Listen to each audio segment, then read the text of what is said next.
he was very talented. Oh, he was the artist. I get back to the house and I say, those are detectives. So they look at each other. I say, where is he? And she's like, he didn't make it.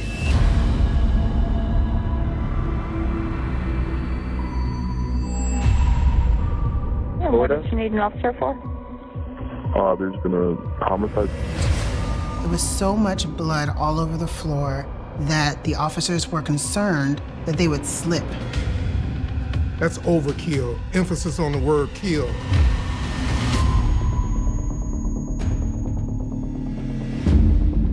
We have 3 people. One of them is dead, 2 of them are alive. Get down on the ground! Spread out! There was a direct assault, a direct diss to his street cred. He went over his friend's home thinking that he was going to go to a party, but he was walking into a lion's den. He was beyond pissed. This was a heartless and cruel revenge.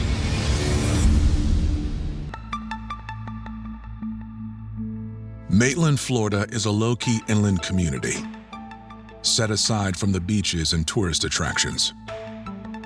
It's an area where, people live. There's families who live there, and people live and work nearby in Orlando. They drive to Orlando. Maitland isn't one of those places that you see on the news all the time or hear that there's a lot of crime taking place. On November 26, 2018, it's just before midnight when a call comes into 911 that gets the immediate attention of the Seminole County Sheriff's Office. 911, you need police, fire, or medical? I need police. Okay, and what do you need an officer for? There's been a homicide committed. The caller identifies himself as Walter Johnson. But I don't know exactly what just happened. I just walked in the house, they killed him. Is there anybody else at the house? It's my roommates. These are people I live with. The caller explains that he just returned home with a date when he walked in on the horrific scene.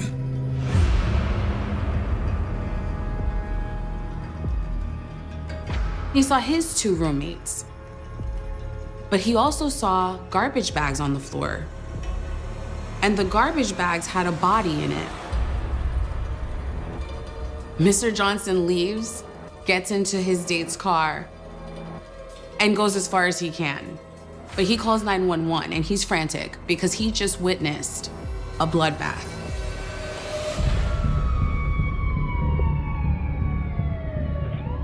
Seminole County Sheriff's deputies arrive at the address Walter gave them on South Boulevard. Sheriff's Office. Deputies then tried to make entry into the house in the front, but they couldn't get in. The door was locked. Keep knocking. Let me know if you get an answer. So they went around back. The door was open, and that's when they saw the crime scene as soon as they walked through the door. They observed a body on the floor, and it was bleeding profusely. When they saw the body, they heard someone in another room screaming for help.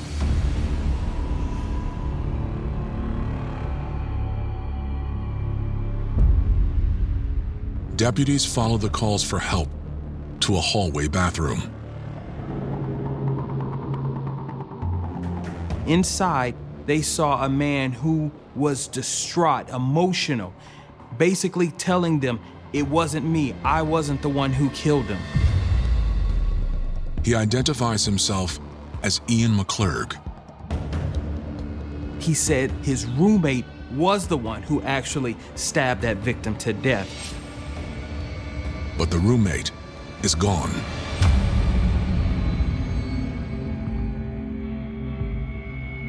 He ran from the house, the murder scene, on foot. Ian gives them the victim's name. Investigators identified the victim of this crime as 24-year-old Josh Barnes. He wasn't a resident of that home, so one of the questions that detectives wanted to answer was, why did he come there that day and what happened to him when he got there?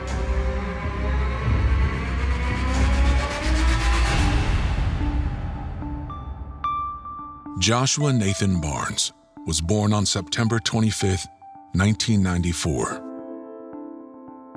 He was a wonderful baby. Like, Josh was the ideal baby that a mother would want. Josh was the oldest child of the family from his mom. They came from Savannah, Georgia to here in Florida to live. Josh is a typical big brother, protective. He gave all of his younger siblings a hard time. Growing up, church played a central role in the Barnes family. Josh's grandparents on both sides, strong people of faith. And so they have always been a family that attended church together. My church has been my #1 foundation and support through everything, like literally. Josh was strong in his faith. But at school, he struggled to find his place. I enrolled him into alternative schools for his diploma. That went left. Then I sent him to another alternative school. That went left. So I just kind of swayed back and let him try to figure out what it was in life that he really wanted to do. He was very creative with music. Josh would always try to make beats, or he got a rap or something to finesse. And he was a gamer. He loved games. He was big into animation, games, music. That's who Joshua was. At 19, Joshua unexpectedly became a father. It was not a relationship like a girlfriend-boyfriend relationship. She was a young mother. She was 17, Josh was 19. He did the best that I think he could have done. He knew mama was there and my husband was there, so he had a whole village. His son being born, I think that was an eye-opener for him, that it was time to man up and I have to be here for my son. He had his little jobs here and there. He used to work for FedEx. His last job was at the call center in Altamont.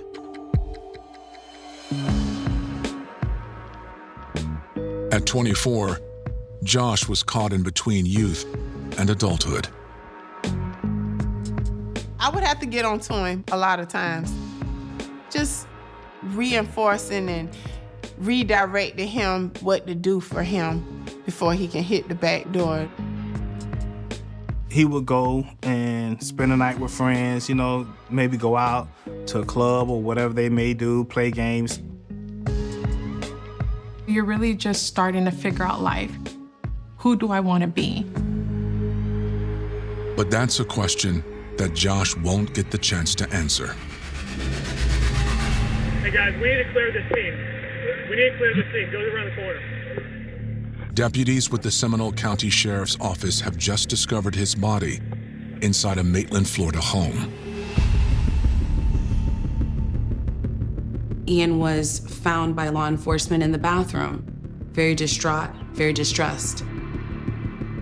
He tells the deputies that the third man, his roommate, is responsible for the killing. The suspect was Jake Bellotta, and we had to go and find this person. Given the grisly crime scene, the Seminole County Sheriff's Office pulls out all the stops. This scene is something straight out of a movie.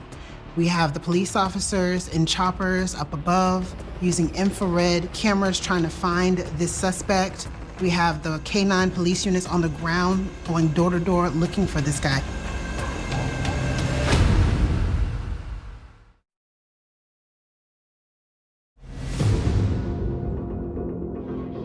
Just after midnight on November 27, 2018, the Seminole County Sheriff's Office is on the scene of a grisly killing.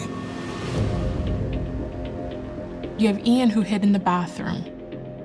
You have Jake, who just left his home, left a crime scene, left a dead body. A search is quickly mobilized for Jake Bellotta.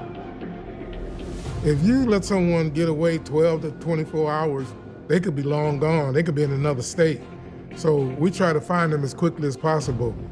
They called the helicopter, and they came out, and they was checking the area one by one, street by street, block by block. With the search underway, Ian McClurg is taken to the sheriff's office for questioning.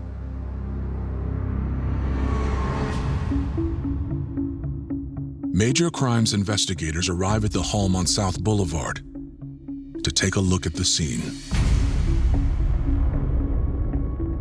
It's their job to paint a picture to determine what happened inside that home, but this scene was a nightmare. This was going to be a challenge. There was blood droplets everywhere, blood smears all over the house. There were footprints everywhere. The body was partially covered in plastic and wrapped in duct tape, and it looked like it had been dragged throughout the house. They saw a bucket with bloody water inside and cleaning supplies. Whoever had done this was trying to clean up that crime scene. And there looked like there had been a massive struggle when this all happened. The evidence was just all over the place. You could see a handprint, a bloody handprint on the wall where possibly the victim was losing consciousness and trying to get away. This young man fought for his life. Crime scene technicians found a bloody knife, and they believed that to be the murder weapon. It appeared that this victim had been stabbed multiple times.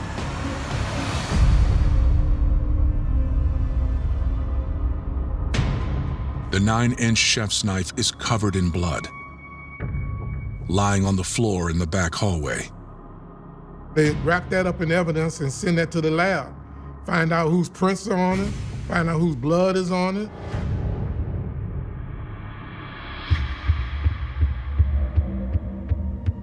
While searching the crime scene, detectives were able to find something they thought was unusual. It was a bloody backpack.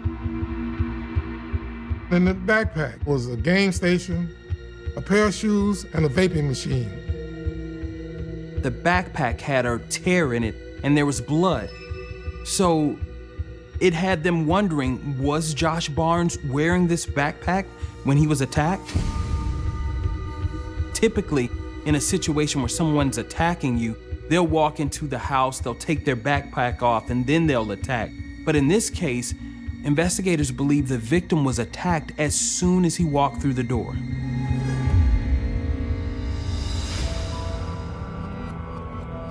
As crime scene technicians continue to process the scene, investigators speak with a 911 caller, Walter Johnson, outside the home. Mr. Johnson was the new roommate. He was out on a date, having a good time. Didn't have a car, so his date had to pick him up. Walter tells them that his roommate, Jake Bellotta, was a known hothead, and recently his temper had been flaring. They go on their date, they come back. I'm not gonna invite you in yet. Let me go check the vibe. Tensions were high, and that was the reason why he was walking in and left his date in the car before he was inviting her in, because he wanted to make sure that everything was cool and the vibes were chill. So he walked in on something that he did not expect.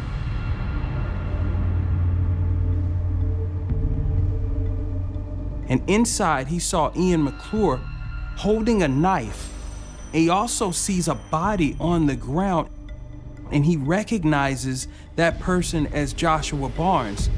So as you can imagine, he was terrified. Jake Bellotta made some kind of remark about he really put up a good fight. He tells investigators he had to think on his feet. He even said, I took the knife out of his hand and threw it in the other room because I was afraid of him. They wanted him to help him get the body out. Mr. Johnson said, yeah, okay. But man, I'm on a date. I gotta get my girl out of here. You know, I don't want her in here. So he left. And when he left, that's when he called 911 because he didn't want to have anything to do with that. Walter's date verifies his story, leading police to believe he is telling the truth. He was doing everything he could to get investigators, get police to that house as soon as possible. Then, investigators get an urgent update on the search for Jake Bellotta. The helicopter was up searching using the infrared sensing devices in order to sense the body heat. Alert to Altamont Canine. You almost 97. I've got a target I can't clear in the back corner of that parking lot. Cover your head!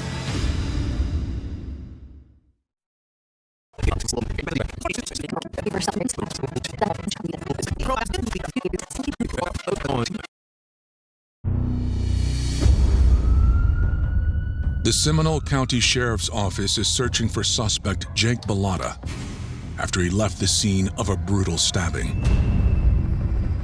Helicopters using heat-sensing technology pick up on a possible subject in a tree near the crime scene. 10-4, 51 that way. They found him, and the suspect, seeing that he wasn't going to get away, Get down on the ground! Spread out! just gave up.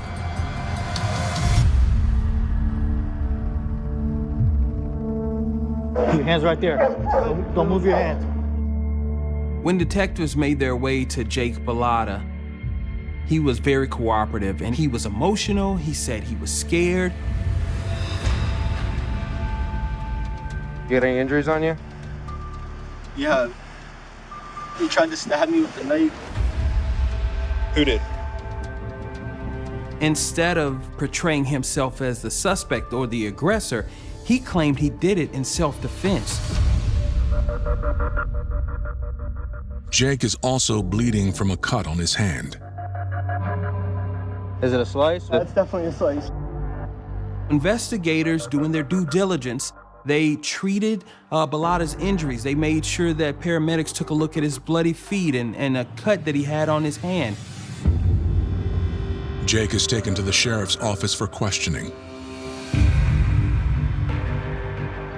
But once there, he is no longer in the mood to talk. Mr. Bellotta stated that he did not want to answer any questions. He wanted an attorney.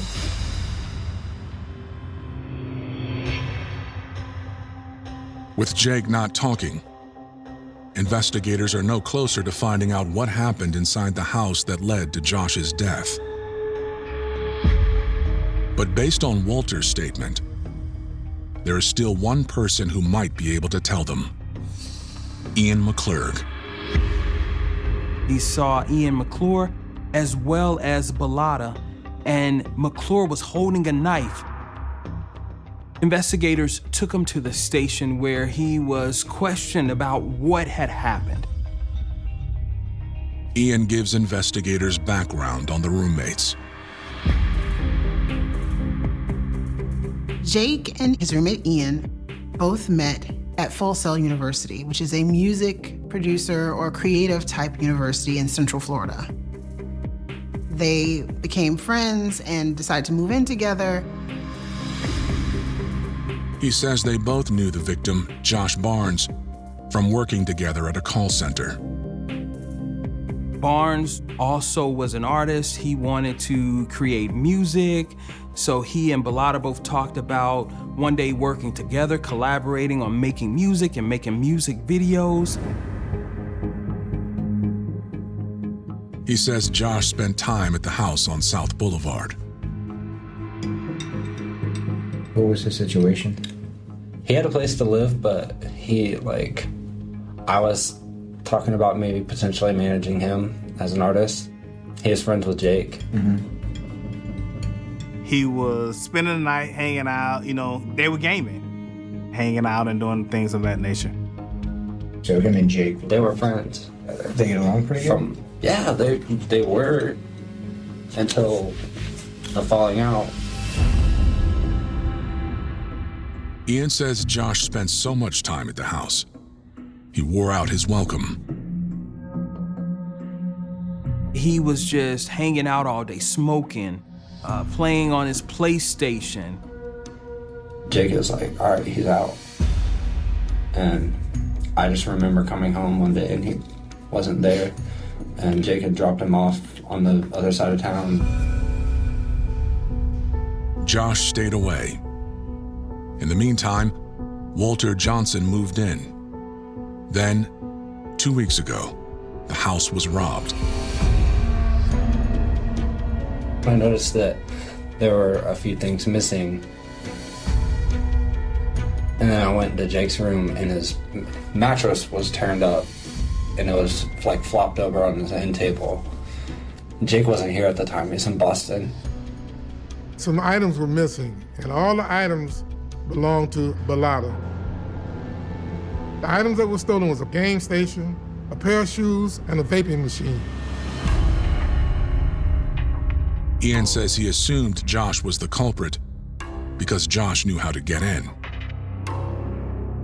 Second door, that's the room that the window's broken. I broke that like a couple months ago.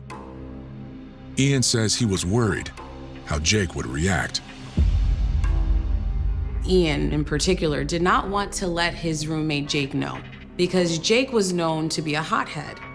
Jake was known to fly off the handle for various things, for the smallest thing. Walter tried to make peace before Jake got back. He reached out to Josh Barnes on Instagram and asked him if he could just bring back the items that he took and everything would be forgiven. But Josh didn't comply. When does Jake come home and find this stuff out? Start from he came home today to find out.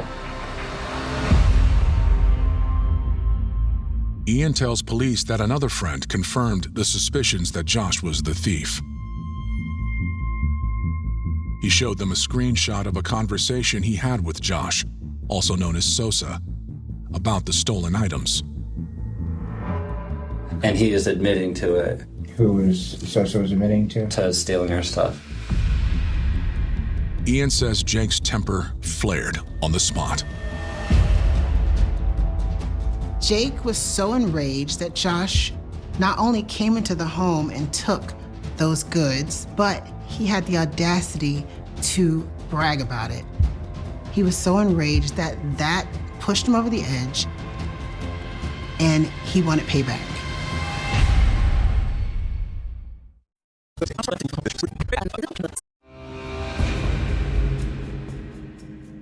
Investigators are questioning Ian McClurg in the brutal stabbing of Joshua Barnes. He tells them that his roommate, Jake Bellotta, was furious because he suspected Josh, aka Sosa, of stealing from their home. So what kind of things were Jake saying today when he got pissed off about, he's punching the hole in the wall? What is he saying? The mother thinks that we're sweet. Apparently he'd been going around telling everybody that he robbed us and making us look like a target, basically. Joshua apparently called Jake sweet. And because he called him sweet, that was a direct assault, a direct diss to his street cred. He was beyond pissed. I've seen him pissed before, but he was pissed to the point where he punched a hole through his door.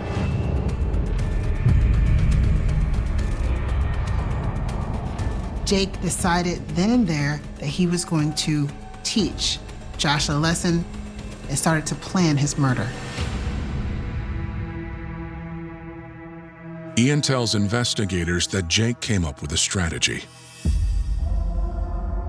Jake starts to incessantly text Joshua and send him a barrage of messages, inviting him out to parties and trying to make peace with him and trying to lure him back to the house in one way or another. He had told Sosa that they were gonna go out, that there was an event. They had girls there. Yeah, that eventually got Sosa to agree to come alone. Ian was a part of it. He was assigned to sit there as a lookout. He was sitting on the couch, and he was supposed to let him know when Joshua came in. Jake retrieved a 9-inch knife from the kitchen, and the two roommates waited. That night, Joshua went over his friend's home thinking that he was going to go to a party, have a good time, and unknowingly to him, he was walking into a lion's den. When Josh arrived, Jake answered the door. Joshua arrives to the house wearing his backpack, and he's ambushed by Jake with a knife. Jake immediately started stabbing him over and over and over again. Now, Ian didn't see the initial stabbing at first, but then when he heard the stabbing, he jumped up and looked in that direction and saw him getting stabbed. Josh was fighting for his life. Ian is not doing anything. Ian is watching this transpire. He's watching Jake stab Joshua.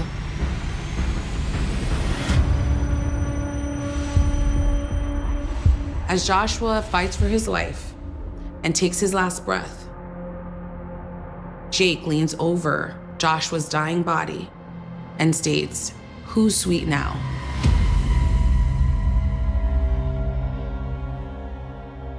Ian says Jake reached for Josh's backpack and made an unexpected discovery. Joshua is dead, he's gone.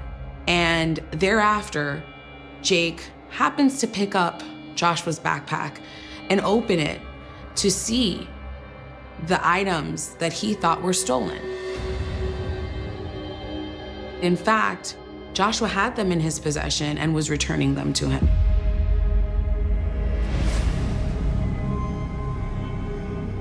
Jake shook it off and ordered Ian to help clean up. Ian was very afraid of Bellotta. He was afraid that he'd kill one guy, he'll kill me too. Which, according to Ian, is why he was holding the knife when Walter walked in. He gets up and he does help. He helps Jake. He helps Jake collect cleaning products to start cleaning up. He helps Jake fit Joshua's dead body into garbage bags. But after Walter showed up, he says that Jake panicked and fled on foot. Ian knew the police was probably going to be on the way, and he was afraid for his own life. Bellotta fled, but he stayed there because he didn't want to be accused of being in the mix. So he stayed there. When the officers got there, he was there to tell the story. Ian's story rings true, but doesn't line up with Jake's claims that Josh attacked him. Their stories don't corroborate. They don't come together. You know, one of them's lying and one of them's not. And it's up to us to make the decision. Detectives get back to work. With two conflicting statements, they must look elsewhere for answers. They think they're gonna get away with something, but they're not. If you commit a crime, we're gonna get you.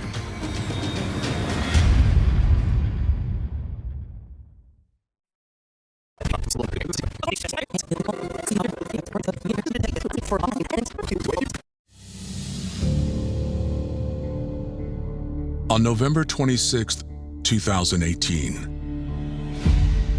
Investigators have just heard a disturbing first-hand account of the stabbing that left 24-year-old father Joshua Barnes dead. At 6 p.m. the evening after he was found, police finally delivered the tragic news to Josh's family. My son called me and said, "Mom," I was like, "Yes, son. The police is here looking for Josh." I get back to the house. When I pull up to my house, I said, "That ain't no police. Those are detectives."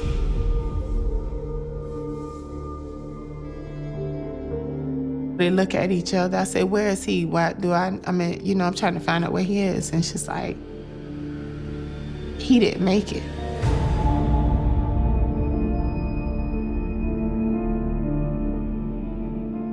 Mom called me and she was frantic, to say the least. Top of her lungs, yelling, crying, screaming, and telling me that Josh is gone. They killed Josh. They killed Josh. They didn't tell me he got stabbed. They didn't tell me he got shot. They just told me he didn't make it.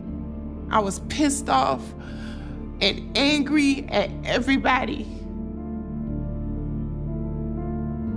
about the whole situation. It's gut-wrenching.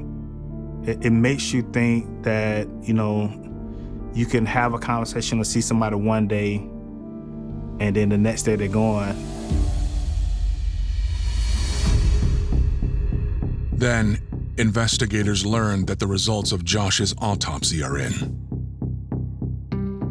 The victim had been stabbed 17 times. They found stab wounds to his arms, his back. They say he was cut across his head. They also say his torso was littered with stab wounds. In fact, investigators say the knife used in this crime penetrated his lungs, his liver, his ribs, and even his heart. They say that stabbing was so brutal, so vicious, that the knife actually penetrated the victim and went into the backpack.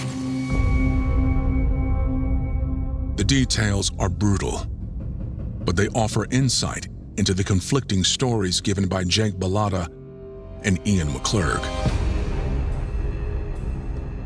Self-defense is maybe one stab, or you shoot somebody once, or maybe twice even, to get away from the person who's trying to harm you. But 17 times, that's overkill, and emphasis on the word kill. We clearly see a lack of remorse. We clearly see a disregard of the rights of others. We clearly see so many things that just shows that this was a heartless and cruel revenge. Jake is charged with first-degree murder with premeditation. And in the state of Florida, first-degree murder is punishable by life imprisonment without the possibility of parole or the death penalty. Ian McClurg is charged with conspiracy to commit capital murder, tampering, and accessory after the fact to first-degree murder. So Ian is offered a choice. He is offered a plea deal in exchange for his cooperation to testify against Jake in his trial. They wanted to ensure that he would testify, that the person who actually committed the crime would go down for it. As prosecutors take over the case, they know that a conviction is not a sure thing. The prosecution recognizes that in order to convict Jake of first-degree murder, they will have to have solid evidence. They will have to prove beyond a reasonable doubt in court that Jake premeditated this crime. In Florida, we have the stand your ground law that allows an individual to employ deadly force if they're in fear of their life. That means that a person does not have to retreat if they feel like their life is in imminent danger. Anytime that you're attacked, you got a right to stand your ground. You can use whatever necessary force to keep from getting hurt.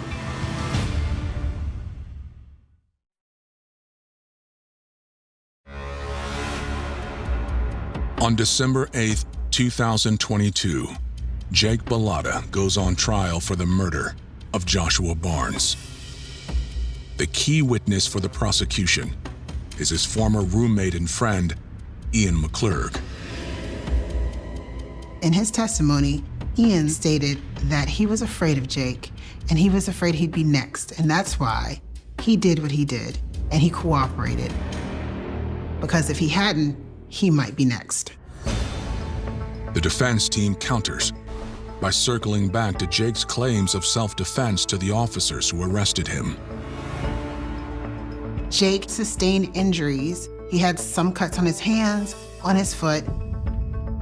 He claimed that Barnes was the aggressor, and Bellotta was in fear for his life, and that's why he stabbed the victim. He was emotional, he said he was scared. Jake's defense team claimed self-defense through Florida's Stand Your Ground law.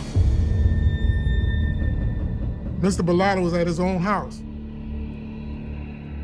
Anybody that come into your house, you got a right to defend yourself.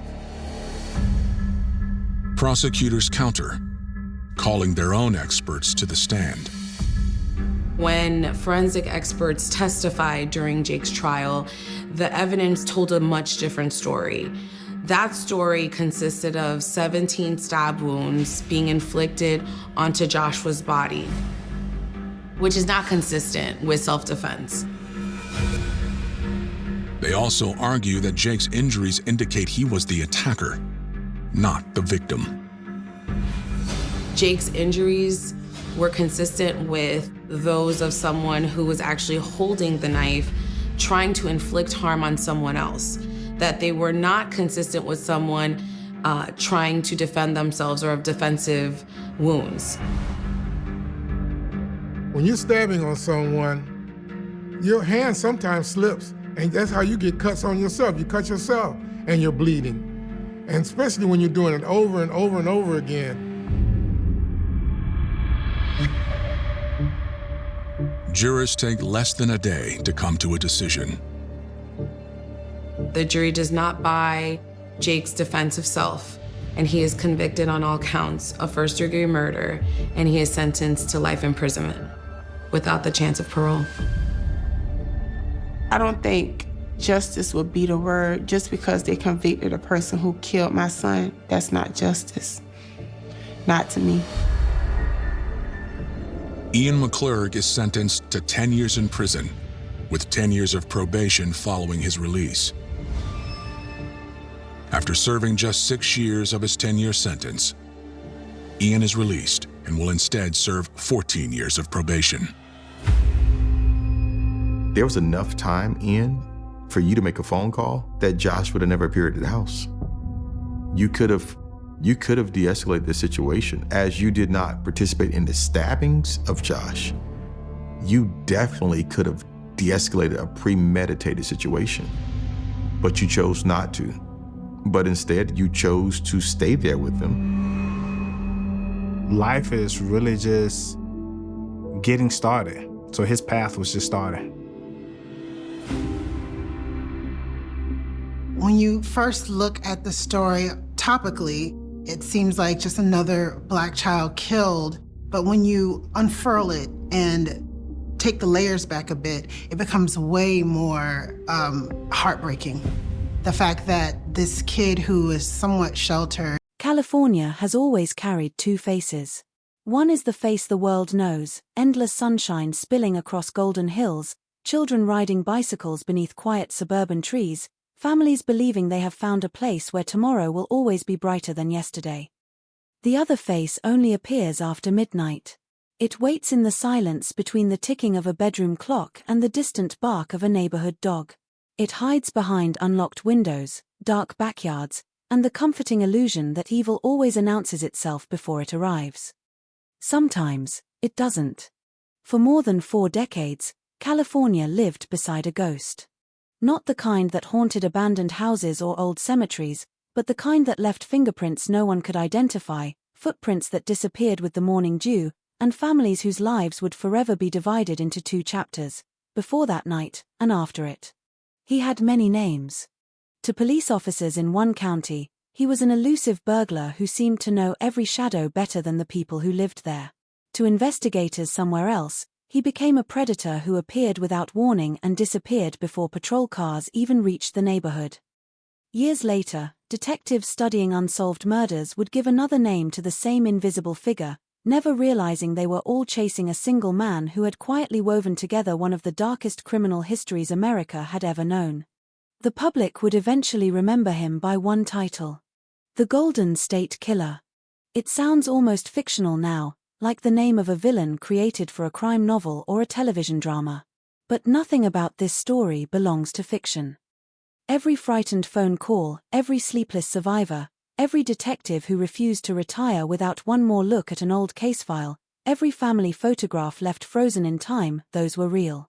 Behind every police report was a living room where laughter had once echoed. Behind every headline was a person whose ordinary evening had been interrupted by something they could never have imagined. The most unsettling part of this story is not simply the number of crimes attributed to the man investigators would later identify as Joseph James DeAngelo. It is the amount of time he remained invisible.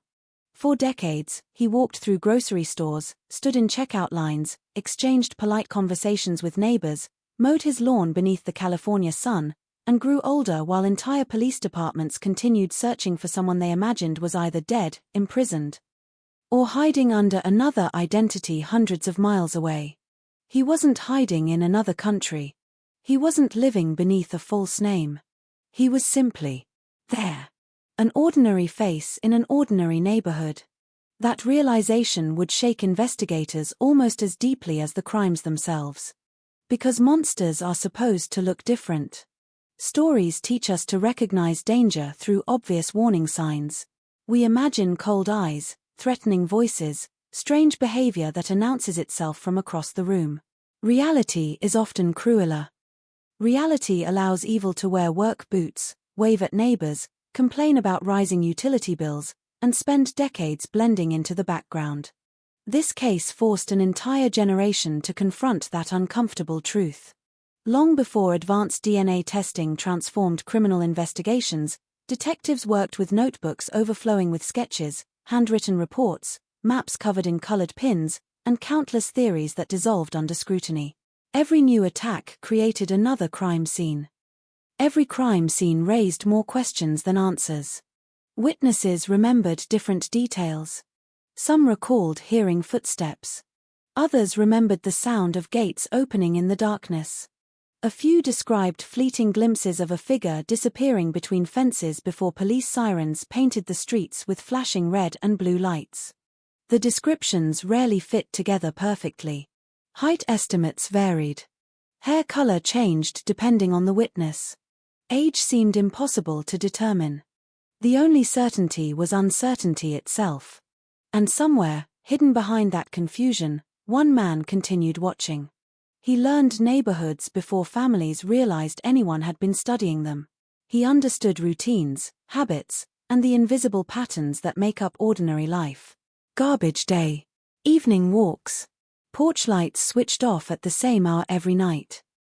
Open bedroom windows during warm California summers.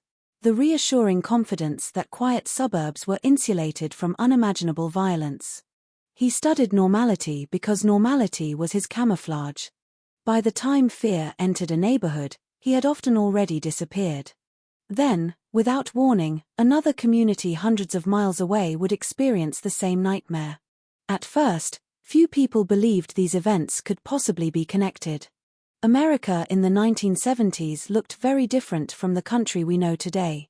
Police departments largely operated within their own jurisdictions. Information traveled through telephone calls, mailed reports, and personal relationships between investigators rather than instant digital databases. One detective might spend years hunting an unknown offender while another detective, working in another city, unknowingly searched for the exact same man. The pieces of the puzzle existed. They simply rested inside different filing cabinets. And the man responsible understood something investigators did not. Distance creates confusion. Confusion creates time. Time allows predators to become legends. Yet legends are dangerous in another way. The longer an unidentified criminal remains uncaptured, the more myths begin replacing facts. Rumors spread through neighborhoods. Every suspicious stranger becomes a possible suspect. Every unfamiliar car parked on a residential street attracts fearful attention. Parents invent new rules for their children. Husbands double-check locks before bed. Wives pause beside darkened windows, listening to sounds that suddenly seem unfamiliar. Fear has a remarkable ability to reshape ordinary life. A creaking floorboard no longer sounds like an old house settling. It becomes someone standing just outside the bedroom door. A branch brushing against glass no longer belongs to the wind. It becomes a hand searching for a way inside. One barking dog can keep an entire street awake until sunrise. Across California, that fear quietly spread from city to city. People installed brighter porch lights. Neighbors formed watch groups. Hardware stores sold more locks than ever before. Gun sales increased. Families purchased alarm systems that seemed futuristic for the time, desperate for any promise of security. Still, none of those precautions could erase the growing realization that whoever was responsible possessed extraordinary patience. Patience is often overlooked when people imagine violent offenders. Impulsiveness makes dramatic headlines. Patience rarely does. But patience can be infinitely more terrifying. It means planning, observation, waiting. It means understanding human behavior well enough to predict tomorrow before it arrives. Investigators began recognizing a disturbing pattern. This offender did not appear to choose victims randomly. He selected environments, predictable neighborhoods, comfortable routines, places where people believed nothing extraordinary would ever happen. The attack itself was never the beginning. It was merely the final chapter of preparations that may have lasted days or even weeks. That possibility haunted detectives almost as much as the crimes themselves. How many evenings had he already been there? How many backyards had he crossed unnoticed? How many windows had reflected his silhouette while families watched television completely unaware that someone outside was studying them? Those questions lingered because no evidence could answer them. Evidence speaks only after investigators find it. Silence hides everything else. Years passed. The case grew larger. New detectives inherited boxes of reports from retiring investigators. Fresh eyes examined old photographs. Crime scene technicians revisited preserved evidence with technologies unavailable to previous generations. Every advancement created hope. Every disappointment buried that hope again. There is something uniquely heartbreaking about unsolved investigations. A solved case moves forward. An unsolved one simply waits. It waits on dusty shelves. It waits inside aging evidence boxes. It waits inside the memories of survivors who never truly stop wondering whether the next knock at the door will finally bring answers. While investigators waited, life continued moving forward for everyone else. Children became adults. Parents became grandparents. Entire neighborhoods changed. Trees planted during the 1970s grew tall enough to hide the houses beneath them. Families moved away. Witnesses forgot details they once believed impossible to forget. Some detectives passed away before learning the name of the man they had spent careers pursuing. The case itself seemed to age like the yellowing paper inside its folders. Yet one thing refused to disappear. The evidence. Invisible to the naked eye, preserved with remarkable care, fragments of biological material remained locked inside evidence storage, surviving long after memories faded. 4 decades, those microscopic traces meant almost nothing. Science had not yet caught up to the questions investigators desperately wanted answered. But science has a habit of catching up eventually. And when it does, the past has a way of returning without warning. Some stories begin with a scream. Others begin with a body. This one begins with silence. A silence stretching across 40 years, hiding a man whose greatest weapon was not extraordinary strength or sophisticated technology, but the confidence that time itself would protect him. For a long time, it almost did. until one extraordinary breakthrough transformed forgotten evidence into a voice that could finally speak. And when that voice spoke, it whispered a name that no one had seriously considered for decades. Joseph James DeAngelo. The ghost had never disappeared. He had simply grown old. California in the 1970s looked like the embodiment of the American dream. New neighborhoods stretched farther into the suburbs every year, replacing orchards and open fields with quiet streets lined by young trees and nearly identical homes. Fresh concrete sidewalks curved around neatly trimmed lawns. Station wagons rested in driveways after long workdays. Children raced bicycles until the streetlights flickered on, while parents exchanged friendly waves across white picket fences. It was a place built on routine, predictability, and the comforting belief that tomorrow would resemble yesterday. For thousands of families, those neighborhoods represented a fresh start. Some had moved from crowded cities searching for peace. Others were young couples purchasing their first home, convinced they had found the perfect place to raise children. California's economy was growing rapidly, and communities expanded almost faster than they could be mapped. New schools opened every year. Shopping centers appeared beside freshly paved roads. Parks filled with families every weekend. The suburbs became symbols of safety, places where people believed the dangers of the larger world remained comfortably far away. There was a rhythm to everyday life that rarely changed. Early each morning, garage doors rolled open one after another as commuters left for work. School buses made familiar stops. Mail carriers walked the same routes with almost mechanical consistency. Evenings were equally predictable. Dinner tables filled around the same hour. Televisions glowed behind curtains as nightly news broadcasts echoed through living rooms. Dogs barked at passing joggers before settling into silence. By 10 o'clock, entire streets often seemed asleep. It was this consistency that defined suburban life, but it was also what made these communities unexpectedly vulnerable. Predictable routines are comforting to those who live them.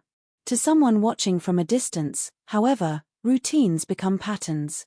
Patterns reveal habits. Habits reveal opportunities. Few residents ever imagined that someone might spend days observing the ordinary details they barely noticed themselves. The family that always left a side window open to let cool evening air circulate. The couple who returned home from dinner every Friday at nearly the same time. The porch light that switched off precisely before midnight. None of these details appeared significant to the people living their lives. They were simply fragments of normal existence. Law enforcement agencies across California faced challenges that reflected the era. Communication between jurisdictions was slow compared to modern standards. Investigators depended on paper reports, telephone calls, mailed photographs, and personal relationships with detectives working in neighboring counties. A crime committed in one city often remained, administratively speaking, that city's responsibility. Information traveled, but it traveled slowly. Connections that today might be recognized within hours could take months or even years to emerge. Forensic science was also entering a period of transition. Fingerprints remained one of the strongest forms of identification available, but even they depended on existing records. DNA analysis, the tool that would eventually reshape criminal investigations around the world, did not yet exist as a practical investigative method. Detectives relied heavily on witness interviews, physical evidence visible to the naked eye, and careful observation. Every investigation demanded patience, experience, and sometimes a measure of intuition. The neighborhoods themselves reflected remarkable trust. Children walked to school without constant supervision. Neighbors borrowed lawn equipment from one another without hesitation. Front doors occasionally remained unlocked during the day. People recognized familiar faces but rarely questioned unfamiliar ones. Utility workers, delivery drivers, repair technicians, and salespeople moved through residential streets with little attention. Communities were growing so quickly that strangers did not automatically appear suspicious. California's geography added another layer of complexity. The state stretched across hundreds of miles, connecting bustling cities, expanding suburbs, agricultural communities, and quiet residential developments. A person could travel significant distances in only a few hours, crossing multiple jurisdictions before sunset. What appeared to local investigators as isolated incidents sometimes belonged to a much broader picture that remained frustratingly out of view. The media landscape amplified both information and uncertainty. Television news reached millions of households every evening, but coverage often focused on individual incidents rather than statewide patterns. Newspapers documented local crimes in considerable detail, yet readers in one county rarely followed reports from another unless the events were especially extraordinary. Rumors spread quickly through neighborhoods, sometimes faster than verified facts. Fear traveled efficiently, while understanding lagged behind. Despite these limitations, California was not a place defined by anxiety. It remained a state filled with optimism. Families planned vacations along the coast. Students prepared for college. Local baseball games drew enthusiastic crowds on warm weekends. Community fairs celebrated harvest seasons and school achievements. Life continued with remarkable resilience because people believed the future belonged to them. This optimism shaped the expectations of investigators as well. Most violent crimes they encountered arose from personal conflicts, robberies gone wrong, or circumstances involving people who knew one another. Random predatory violence committed by an unidentified offender across multiple communities challenged many assumptions that guided criminal investigations at the time. Detectives pursued every lead available, yet the broader pattern remained frustratingly incomplete. Meanwhile, technological advances transformed many aspects of daily life but had not yet revolutionized policing. Home security systems existed, though they remained relatively uncommon and expensive. Portable communication for officers was improving, yet coordination still depended largely on human organization rather than interconnected digital systems. Case files filled cabinets instead of searchable databases. Maps covered office walls with handwritten notes and colored pins marking incidents that investigators struggled to connect. As years passed, subtle changes appeared within communities.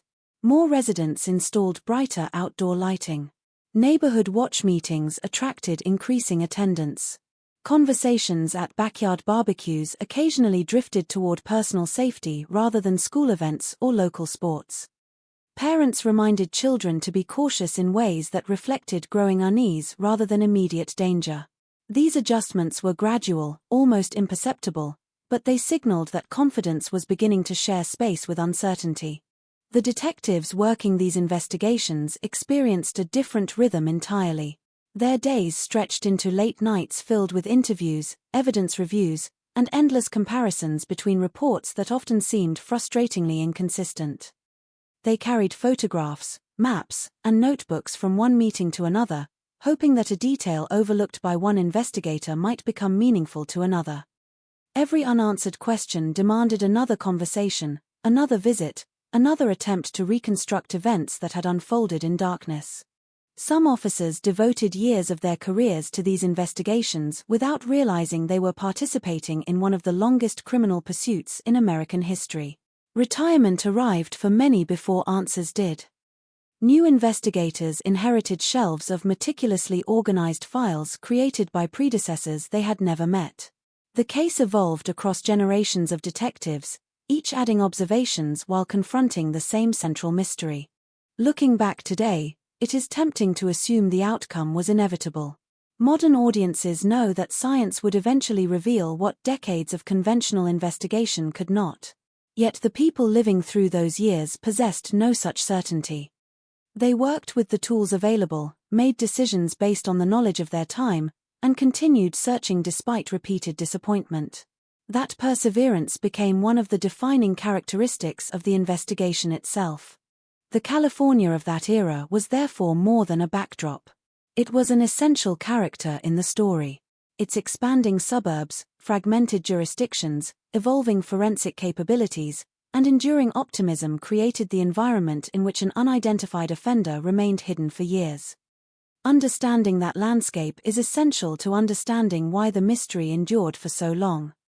Before investigators could identify a suspect, before advances in genetic genealogy transformed the future of criminal justice, there existed only a vast state, countless ordinary lives unfolding in quiet neighborhoods, and an investigation that seemed destined to remain unfinished. The stage had been set, though no one living within it could yet see the full shape of the story that history would eventually tell. Before history gave this case a name, before newspapers linked distant investigations into a single mystery, before detectives pinned maps across briefing room walls searching for patterns, there were simply ordinary people living ordinary lives. They were not characters in a crime story.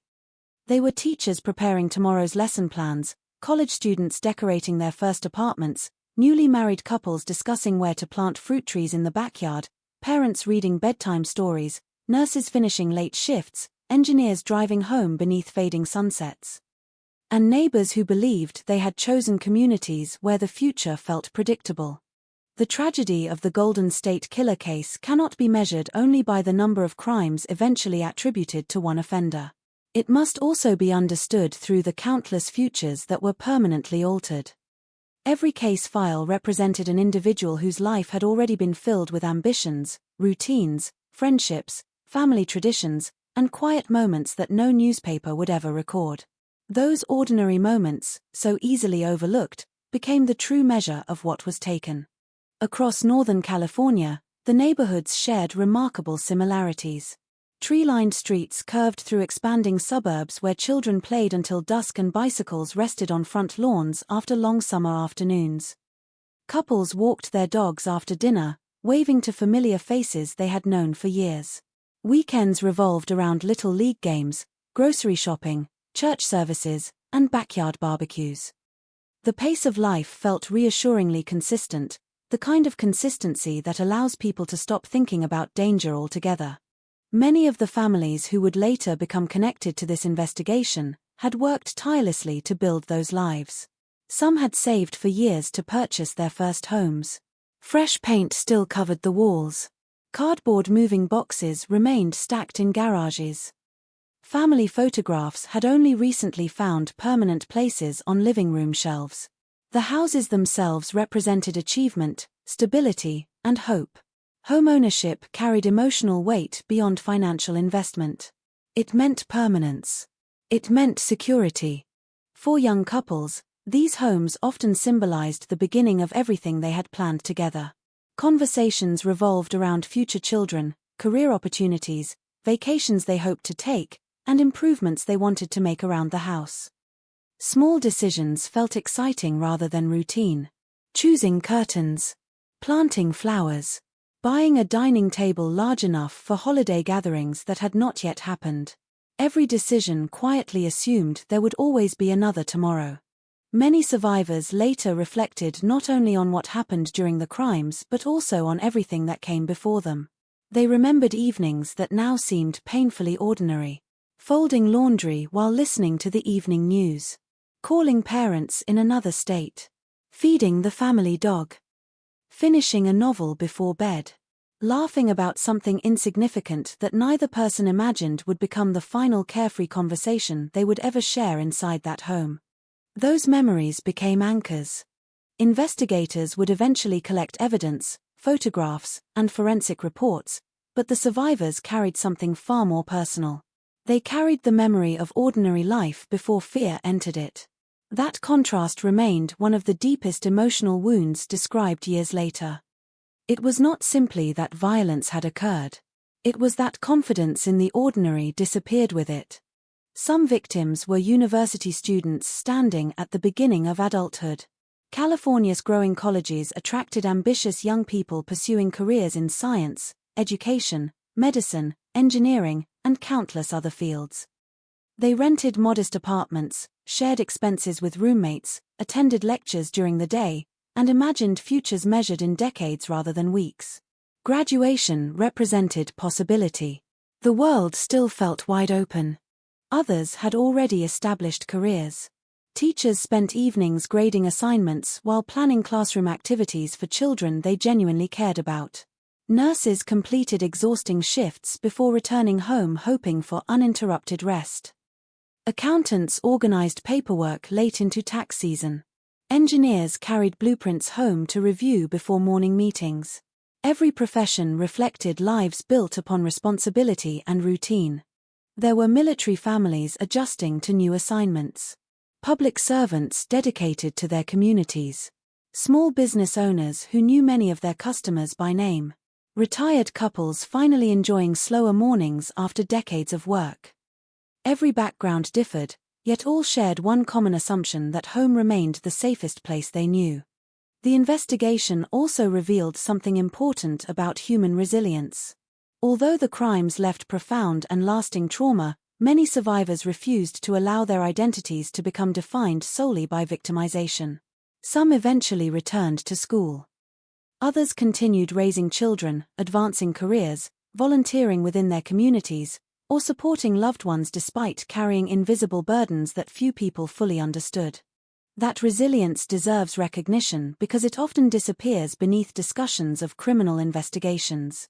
Headlines naturally focus on offenders. Court proceedings examine evidence against defendants. Television documentaries reconstruct investigative breakthroughs. Yet the people who lived through these events spent years rebuilding lives that history rarely examines with equal attention. Family members experienced their own forms of loss. Parents who had encouraged children to pursue independence suddenly questioned every decision they had ever made about safety. Brothers and sisters struggled to understand how familiar neighborhoods could transform overnight into places associated with fear. Friends searched for words that never seemed adequate, discovering that genuine support often meant sitting quietly beside someone whose life had become impossible to explain. Communities changed as well. Neighbors who had once left doors unlocked began installing stronger locks and brighter exterior lighting. Evening walks became less frequent. Children received stricter rules about returning home before dark. Informal conversations increasingly revolved around precaution rather than celebration. Trust, once offered almost automatically, became something people extended more cautiously. The emotional impact spread far beyond individual households. Fear rarely respects property lines. When one family suffers an unimaginable experience, every nearby resident begins reconsidering assumptions that previously seemed unquestionable. Streets that once felt peaceful acquired entirely different meanings after sunset. Familiar sounds carried unfamiliar weight. A dog barking in the distance no longer seemed insignificant. A gate closing somewhere down the block prompted curtains to move as neighbors quietly looked outside. Yet life continued. Children still needed to attend school. Adults still reported to work each morning. Birthdays arrived. Anniversaries passed. Bills required payment. The ordinary responsibilities of daily existence continued alongside extraordinary emotional burdens. That coexistence remains one of the least visible aspects of surviving trauma. The world rarely pauses. It simply expects tomorrow to arrive, regardless of what happened yesterday. Many investigators later spoke about meeting survivors years after the original crimes. They found individuals who had built meaningful lives despite experiences that could easily have consumed them. Some had become parents. Others had become grandparents. Their resilience did not erase the past, nor did it eliminate lingering anxiety, but it demonstrated remarkable determination to reclaim futures that had once seemed unimaginable. As decades passed without an arrest, another challenge emerged. Time. Time changes memories. Witnesses grow older. Families relocate. Some loved ones pass away before answers ever arrive. Children born after the crimes inherit stories they never witnessed firsthand but nevertheless carry as part of their family history. The absence of resolution becomes its own burden, stretching across generations. For many families, uncertainty proved almost as exhausting as grief itself. They wondered whether the person responsible remained alive. They questioned whether another breakthrough might emerge from advancing forensic science. Every news report about unsolved cases rekindled cautious hope, only for months or years of silence to follow once again. Hope itself became complicated. Too much hope invited disappointment. Too little hope risked surrender. Somewhere between those extremes, families learned to continue living while refusing to forget. This investigation also challenged common assumptions about who becomes a victim. The affected individuals came from different professions, different ages, and different backgrounds. There was no single profile that could explain why one household became part of history while another remained untouched. That randomness intensified public anxiety because it denied people the comfort of believing danger could be avoided simply by behaving differently. The crimes were not reflections of personal failure. They were deliberate acts committed by someone who exploited opportunity, preparation, and the limitations of investigative methods available at the time. Recognizing that distinction matters because it restores responsibility where it belongs. The lives forever altered by this case were not defined by weakness. They were ordinary people whose ordinary expectations of safety were violated by extraordinary criminal behavior. Years later, during court proceedings, survivors addressed the man who had remained unidentified for so long. Their words varied, but together they revealed something remarkable. They spoke not only about pain but also about endurance. They described decades spent rebuilding confidence, nurturing families, pursuing careers, and refusing to allow one individual to dictate the entirety of their lives. Justice, when it finally arrived, could never restore the years that had passed. It could not erase memories. It could not return the version of themselves that existed before fear entered their homes. What it could offer was acknowledgement. A public recognition that what happened mattered. That the evidence had not been forgotten. That the investigation had not been abandoned. That the people behind the case numbers had always remained the true reason detectives continued opening old files long after others believed the mystery would never be solved. Long before Joseph James DeAngelo's name became known around the world, long before advances in genetic genealogy reshaped the investigation, the heart of this story had already been written by the ordinary people whose lives intersected with an extraordinary tragedy. Their perseverance, far more than the crimes themselves, explains why this case continues to resonate decades later. It is ultimately not only the story of an offender who escaped identification for years, but also the story of individuals, families, and communities who carried the weight of uncertainty with remarkable resilience while never giving up hope that one day the truth would finally emerge.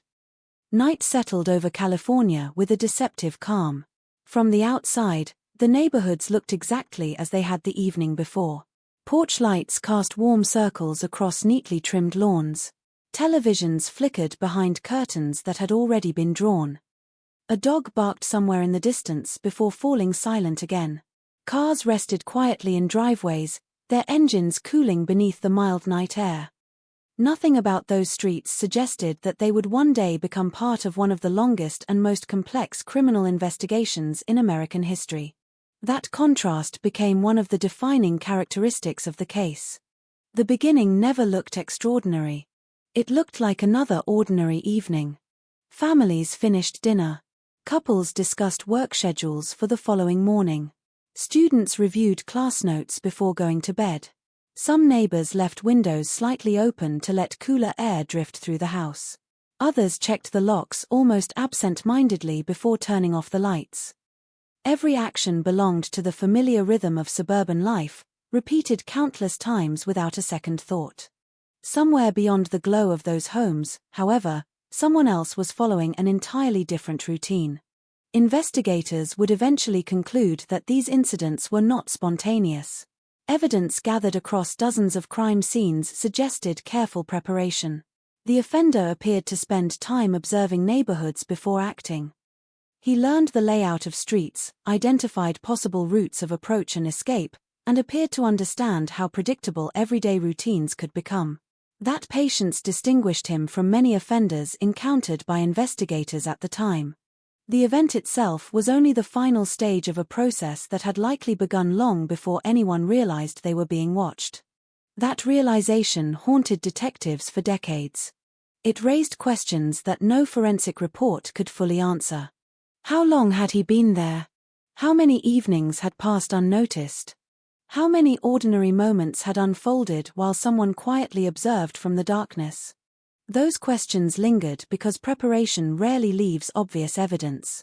By the time investigators arrived, they were looking at the end of a sequence rather than its beginning. As similar incidents accumulated across different communities, detectives began recognizing recurring patterns. The offender demonstrated familiarity with residential environments. He appeared comfortable moving through neighborhoods after dark without attracting attention. Rather than relying on chance, he seemed to exploit predictability. The quiet confidence with which he operated suggested someone who understood both human behavior and the practical realities of police response during that era. Residents, meanwhile, knew none of this. Their understanding came afterward.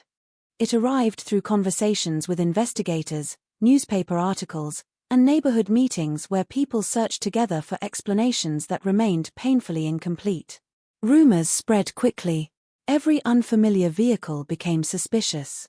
Every unexpected noise invited concern. People who had once greeted strangers with easy confidence found themselves looking twice before opening their front doors. Fear changed communities gradually rather than instantly. Hardware stores noticed increased demand for stronger locks. Outdoor lighting became brighter. Neighborhood watch groups attracted residents who had never before attended community meetings. Parents introduced new household rules.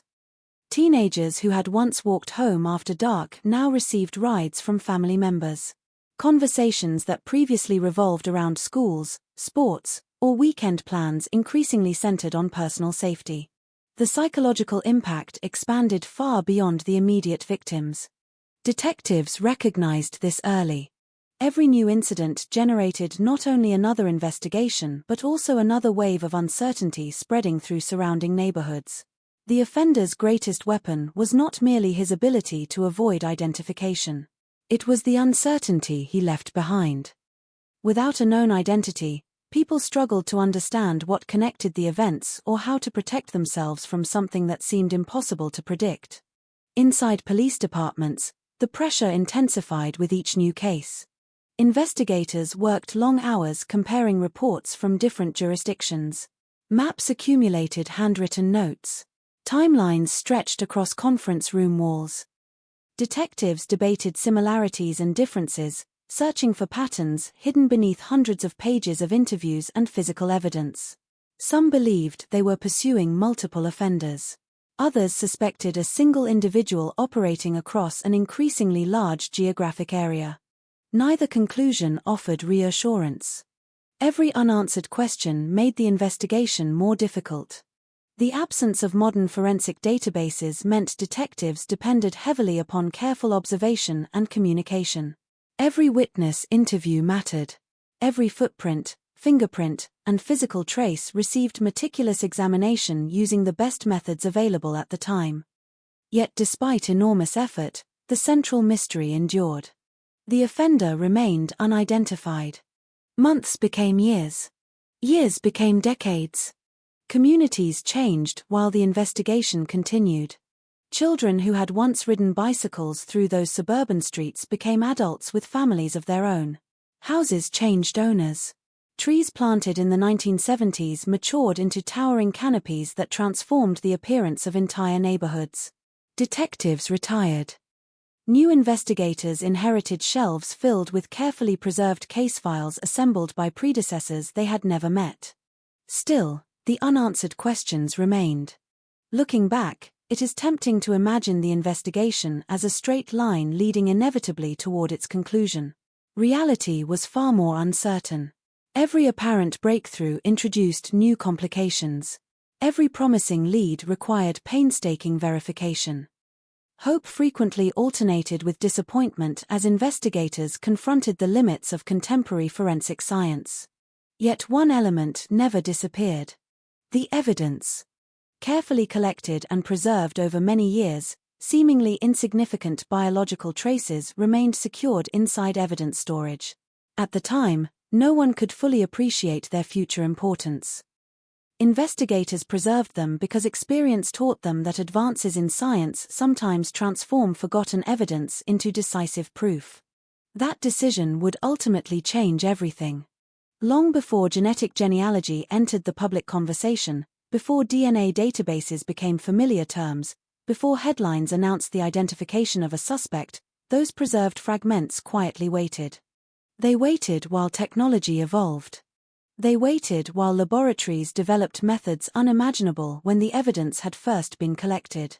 They waited while the man investigators sought continued living an apparently ordinary life.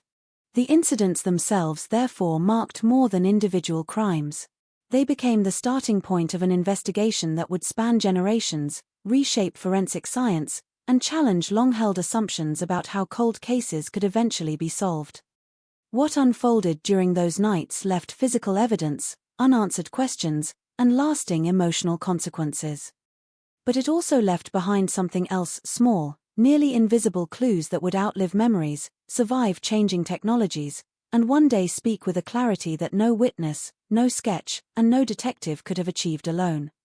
Those silent traces, preserved across decades, would eventually become the voice that transformed one of America's greatest criminal mysteries into one of its most remarkable investigative breakthroughs. Dawn rarely arrived with answers. More often, it revealed questions. As the first light spread across quiet California neighborhoods, the familiar streets appeared almost unchanged. Birds landed on fences. Newspapers rested untouched at the ends of driveways. Sprinklers activated on schedule, sending arcs of water across carefully maintained lawns. To anyone passing by, it looked like another ordinary morning. Yet behind one front door, detectives would soon begin documenting a scene that would become another piece of an expanding mystery. The first officers responding to these investigations quickly learned that appearances could be deceiving. Houses often showed surprisingly little obvious damage from the outside. There were no shattered storefronts, no dramatic scenes stretching into the street, no crowds gathering before sunrise. Instead, investigators stepped into ordinary family homes where every room reflected lives that had been interrupted without warning. Children's toys remained scattered across living room carpets. Coffee cups still rested in kitchen sinks. Family photographs smiled from bookshelves, frozen in happier moments that now seemed to belong to another lifetime. Crime scene investigators moved deliberately. Every movement inside the home had to be measured because the smallest overlooked detail might later become critically important. Long before DNA became a routine investigative tool, physical evidence depended on careful observation and disciplined procedure. Detectives photographed rooms from multiple angles before touching anything. Measurements were recorded with meticulous precision. Handwritten notes filled page after page as investigators documented the exact condition of furniture, doors, windows, and every object that appeared even slightly out of place. At first glance, many scenes seemed frustratingly ordinary. That was precisely what made them so difficult. Experienced detectives expected chaos after violent crimes. Instead, they frequently encountered homes that remained largely intact. Furniture often stood where it belonged. Decorations remained hanging on walls. The outward appearance suggested little about what investigators knew had occurred inside.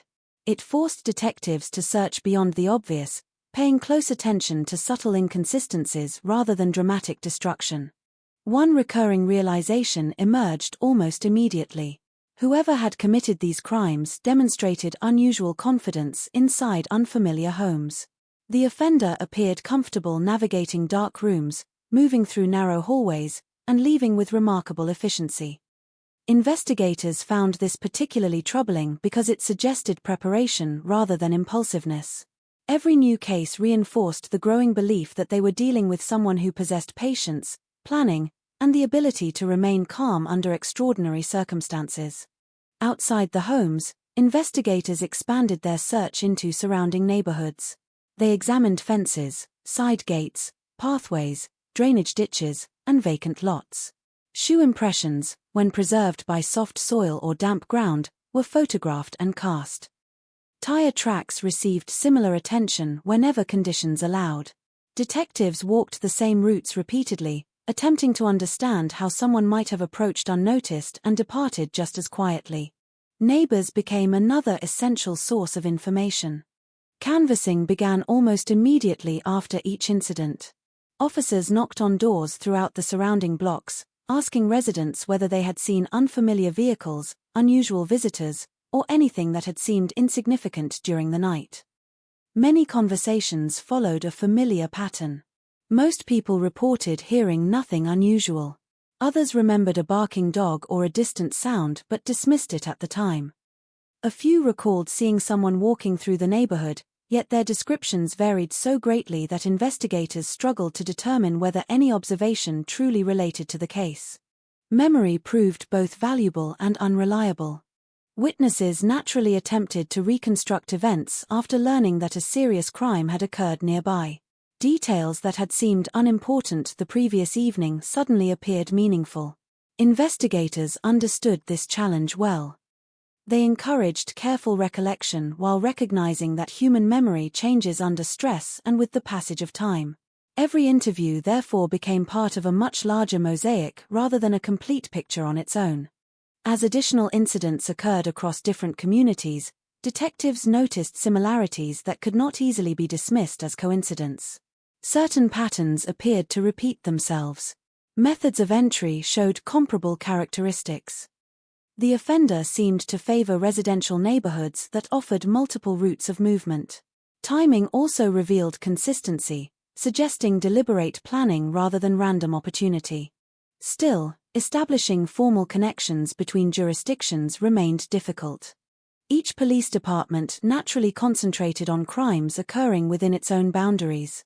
Information sharing depended heavily upon individual investigators willing to communicate beyond administrative lines. Telephone calls, mailed reports, and professional relationships gradually built bridges between agencies, but the process required persistence. Detectives often carried boxes of photographs and reports to meetings, spreading evidence across conference tables while debating whether the similarities reflected one offender or several unrelated individuals. The investigation grew larger with every passing month. Evidence lockers slowly filled with carefully labeled items preserved for future examination. Fingerprint cards accumulated by the hundreds. Maps displayed expanding clusters of locations marked by colored pins. Timelines stretched across walls, connecting dates, weather conditions, witness observations, and investigative leads. What had begun as isolated cases slowly evolved into a puzzle whose full dimensions no single department could yet appreciate. Among the most valuable discoveries were the physical traces that investigators chose to preserve despite having limited means of analyzing them at the time. Biological evidence, collected according to the best forensic practices then available, was carefully secured and catalogued. Detectives could not know that decades later those preserved samples would become the foundation of a revolutionary breakthrough. Their decision reflected disciplined investigative thinking. Evidence should never be discarded simply because current technology cannot fully interpret it. That philosophy proved extraordinary in hindsight. Many cases from previous generations had suffered because evidence was lost, contaminated, or destroyed after years without resolution. In this investigation, however, numerous investigators insisted on preserving every potentially significant item. Their patience ensured that future scientific advances would have something to examine when the time finally came. Despite these efforts, frustration mounted. Leads emerged only to dissolve under closer scrutiny. Individuals who briefly appeared promising were eliminated through interviews, alibis, or forensic comparison. Sketch artists produced composite drawings based on witness accounts, yet no single image inspired widespread confidence. Some witnesses described youthful features, while others believed the offender appeared considerably older. Height estimates varied. Hair color remained uncertain. Detectives gradually accepted that the person they sought possessed an unusual ability to avoid leaving behind a clear identity. Inside briefing rooms, optimism and disappointment existed side by side. One detective might arrive convinced that a newly discovered clue would unlock the entire case. Hours later, further analysis often reduced that confidence. Another investigator would notice similarities between reports separated by hundreds of miles, only to encounter procedural obstacles preventing immediate coordination between agencies. Progress came slowly, measured not in dramatic breakthroughs but in careful elimination of possibilities. Yet every investigation leaves behind something greater than its paperwork. It leaves behind determination. The officers assigned to these cases understood they were not simply documenting crimes. They were carrying the responsibility of people whose lives had been permanently altered. That responsibility shaped countless late nights spent reviewing reports, revisiting neighborhoods, and reconsidering evidence that others believed had already revealed everything it could. Years later, many of those original reports would be reopened. Photographs would be examined again. Evidence collected by investigators working decades earlier would return to laboratory benches equipped with technologies those investigators could scarcely have imagined. Looking back, the discovery phase of the Golden State Killer investigation was not defined by dramatic revelations. It was defined by patience. Each carefully measured photograph, every preserved fingerprint, every witness interview, every handwritten note, and every sealed evidence envelope represented an act of faith that someday the missing piece would emerge. The detectives who first walked those quiet suburban homes could not know when that day would arrive. They only knew that if justice were ever to be achieved, it would begin with the discipline to observe everything, preserve everything, and refuse to let even the smallest clue disappear. Decades later, that discipline would prove to be one of the greatest strengths of the entire investigation. By the time investigators began comparing notes across counties, the mystery had already grown larger than any single police department could comfortably manage. What had once appeared to be isolated incidents scattered across California was gradually revealing the outline of something far more organized.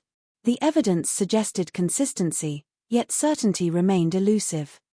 Every conclusion seemed to generate two new questions, and every promising lead eventually dissolved beneath closer examination. Inside briefing rooms, maps became the language of the investigation. Large wall maps covered with colored pins stretched across conference rooms. Different colors represented different jurisdictions, different dates, different investigative teams.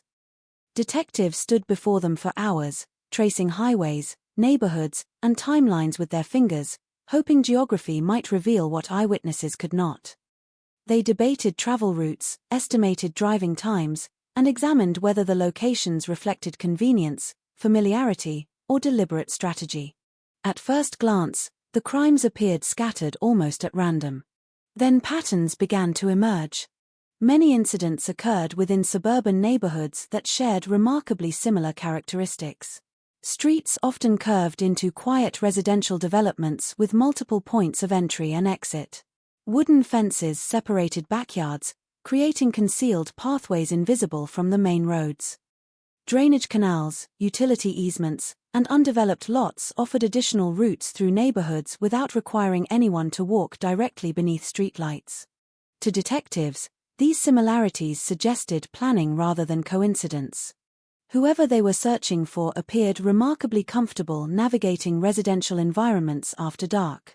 That observation immediately expanded the list of possible suspects while simultaneously making identification far more difficult.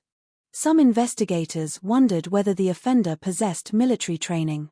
Others believed he might work in construction, landscaping, or another profession requiring familiarity with neighborhoods under development. A few quietly considered another possibility. Could the offender possess law enforcement experience? The idea seemed almost unthinkable. Police officers understood investigative procedures. They knew how crime scenes were processed. They understood patrol response times and radio communication. They recognized which mistakes inexperienced criminals often made. Yet the suggestion remained only one theory among many. There was no evidence pointing toward any specific individual. As the investigation expanded, so did the number of names entering police files. Thousands of tips arrived from concerned citizens. Neighbors reported suspicious strangers. Former co-workers accused difficult employees. Anonymous callers insisted relatives behaved strangely. Psychics contacted police claiming supernatural visions. Prison inmates wrote letters naming fellow prisoners in exchange for favorable treatment. Every lead demanded attention because investigators could not afford to dismiss information without verification. The overwhelming majority led nowhere.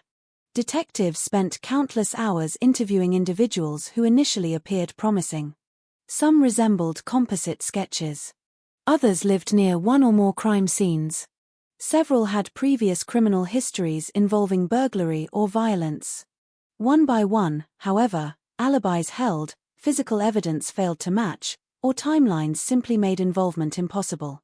Each elimination represented progress in theory. Emotionally, it often felt like another setback.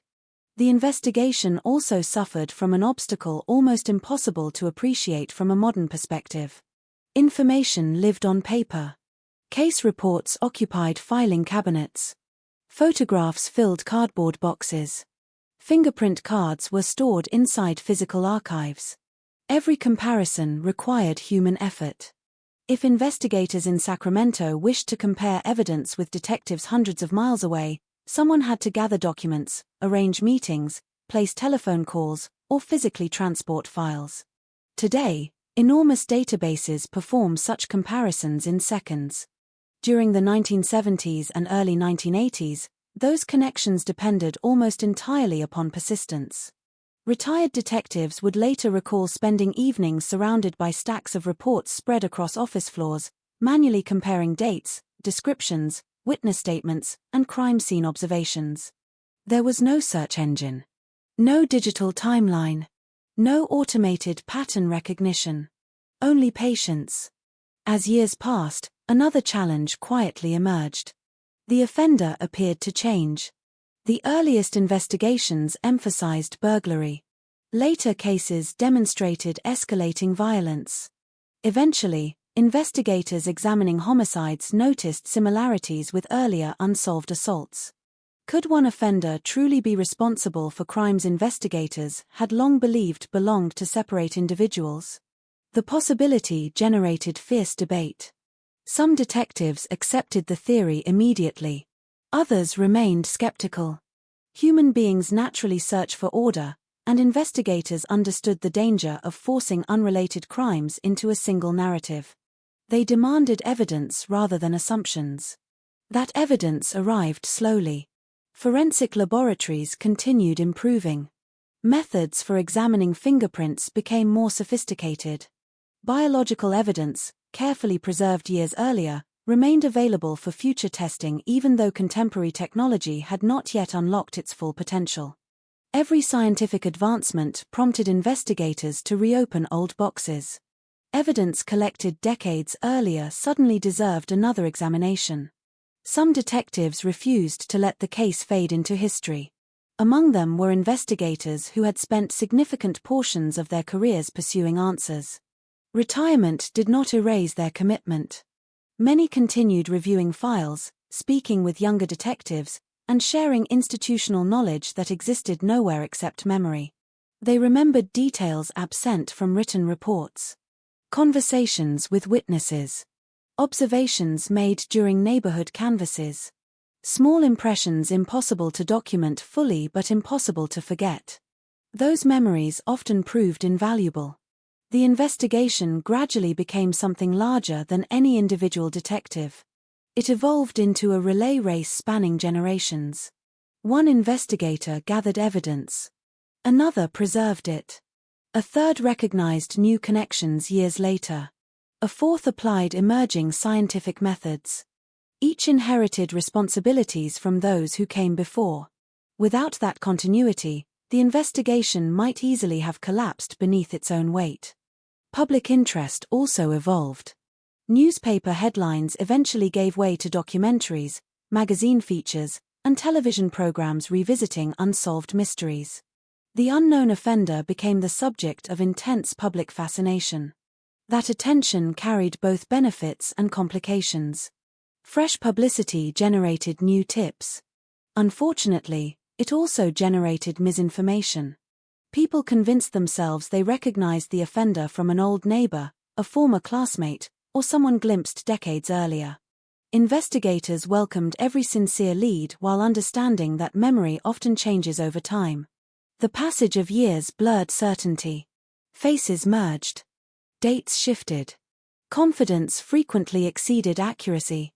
Nevertheless, every credible possibility required evaluation. Some suspects remained under scrutiny for months. Others occupied investigators' attention for years. None ultimately proved responsible. Perhaps the most frustrating aspect of the investigation involved its apparent contradictions. The offender demonstrated careful planning, yet occasionally displayed behavior suggesting extraordinary confidence. He avoided identification despite repeated contact with crime scenes. He left behind evidence, yet not enough for immediate identification. He appeared disciplined, yet unpredictable enough to frustrate attempts at anticipating future actions. These contradictions fueled endless discussion inside investigative teams. Psychological profilers developed behavioral assessments. Some believed the offender would eventually stop because of age, family obligations, imprisonment for unrelated offenses, or death. Others warned against assuming anything.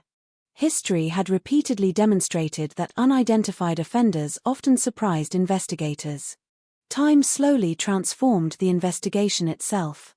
The youngest detectives assigned to the case eventually became senior investigators mentoring new recruits. Boxes once considered active evidence became historical archives. Yet they remained carefully preserved. That decision reflected extraordinary foresight. Nobody knew exactly which future scientific breakthrough might finally reveal the missing answer. So they preserved everything. Photographs, evidence envelopes, laboratory notes, witness interviews. Every item represented possibility. Decades after the earliest crimes, those preserved materials continued waiting inside climate-controlled evidence rooms while technology advanced beyond anything imaginable when they had first been collected. Looking back, the greatest obstacle facing investigators was not a lack of determination or professionalism. It was time itself. The crimes occurred across years, counties, and investigative eras. Officers retired.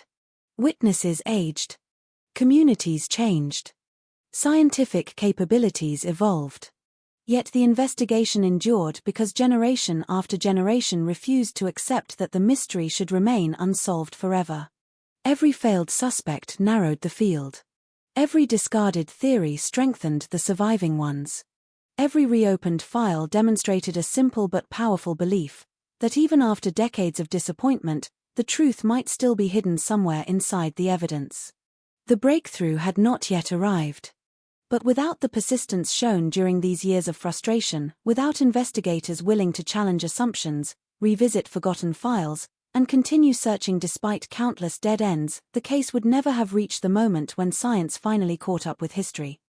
The road toward identifying Joseph James DeAngelo was not built upon one brilliant insight. It was built upon thousands of careful decisions made by detectives who refused to let one of America's most enduring mysteries become just another forgotten cold case. For more than 40 years, the case existed in a space between memory and mystery. It was no longer just an active investigation. It had become a symbol of unfinished justice, a reminder that some questions can survive longer than the people who first asked them. Generations of detectives had examined the evidence. Families had waited for answers. Communities had changed. Technology had transformed nearly every part of modern life. Yet one question remained. Who was the person behind the decades of fear? By the early 21st century, investigators had something they did not possess in the 1970s and 1980s, time combined with technology. Time had preserved the evidence. Technology was finally powerful enough to understand it. The scientific revolution that would eventually change this investigation began quietly. It was not a dramatic discovery made overnight. It was the result of years of advancement in forensic science, especially in the field of DNA analysis. What had once been impossible became routine. Biological material that investigators of previous generations could only collect and preserve could now provide information capable of identifying individuals with extraordinary precision. For many cold cases, this development represented a second chance. For the Golden State Killer investigation, it represented something even greater. It represented the possibility that decades of uncertainty could finally end. Investigators returned to evidence that had been preserved since the original investigations. The samples had survived changing technologies, changing personnel, and changing approaches to criminal justice. Inside those carefully maintained records existed information that had remained hidden for decades. DNA had already transformed criminal investigations, but another development would take this case into new territory. Genetic genealogy. Unlike traditional forensic DNA databases, which primarily compare DNA profiles against known offenders or official records, genetic genealogy works through family connections. People who voluntarily upload genetic information for ancestry research can unintentionally create a network of biological relationships. Investigators realized that these connections could potentially help identify unknown individuals by tracing family trees rather than searching only for direct matches. The idea was revolutionary. It was also complex. A DNA profile without a direct match might seem like a dead end. But through genetic relationships, investigators could work backward.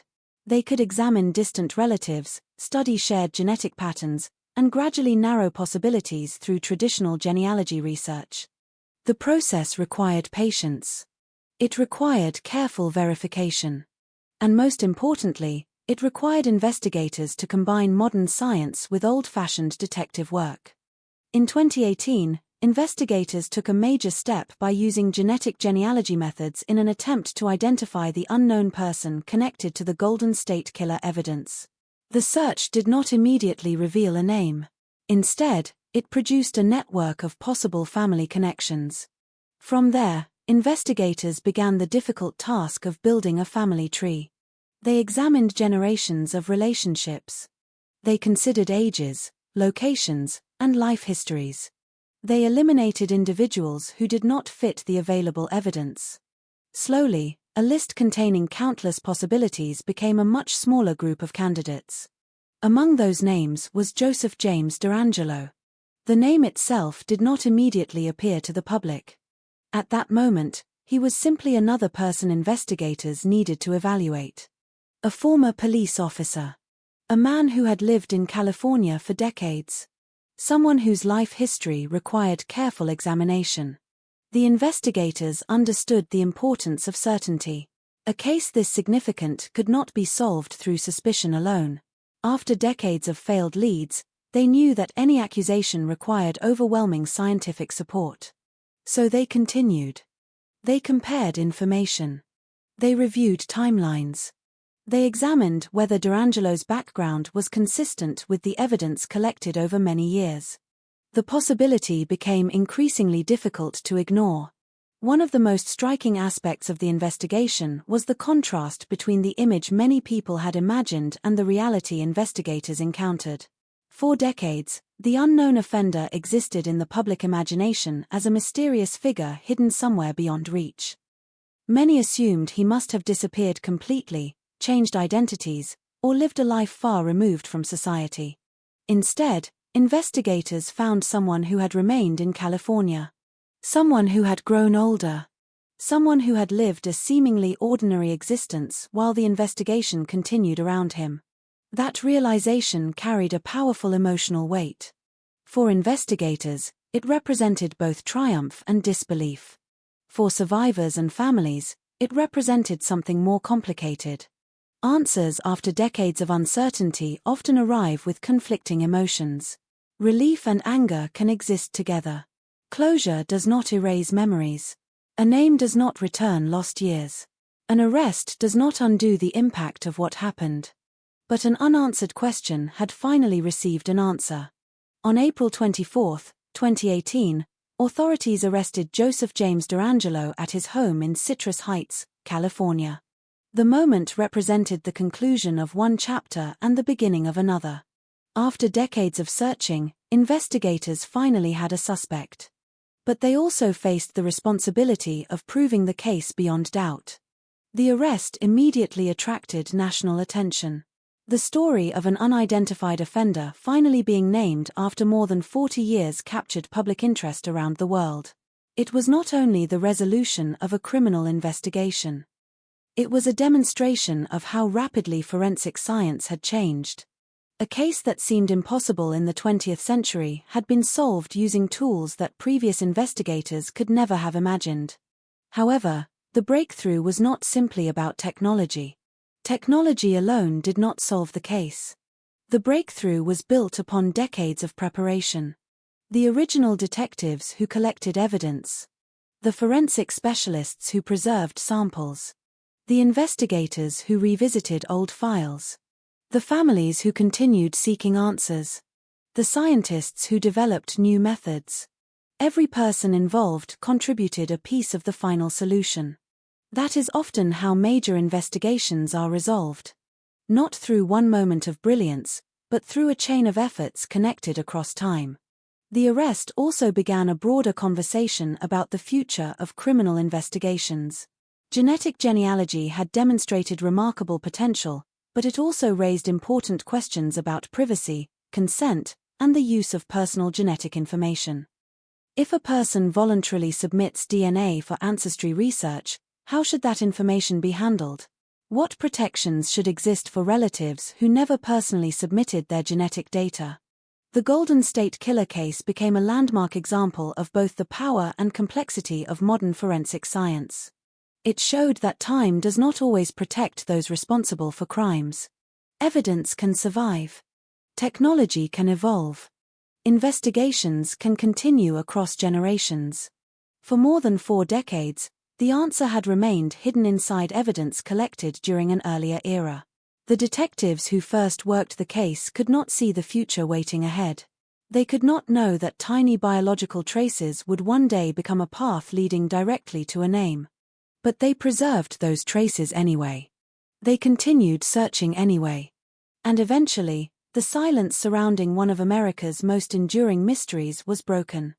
The ghost that had haunted California for decades finally had an identity. Joseph James DeAngelo was no longer an unknown figure. He was a suspect standing before the justice system.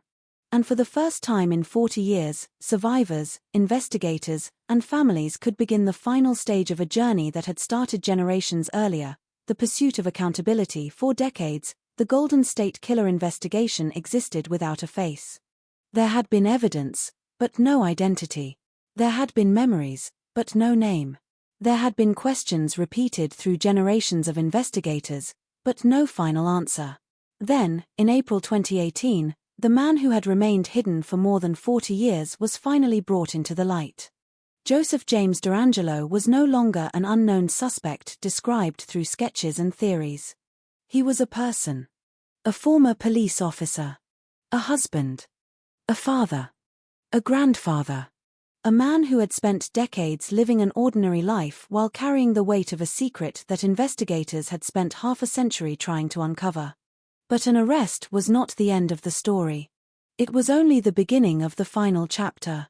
For survivors and families connected to the case, the moment of identification carried emotions that were difficult to describe with a single word. There was relief because the uncertainty had ended. There was anger because the answer had taken so long to arrive.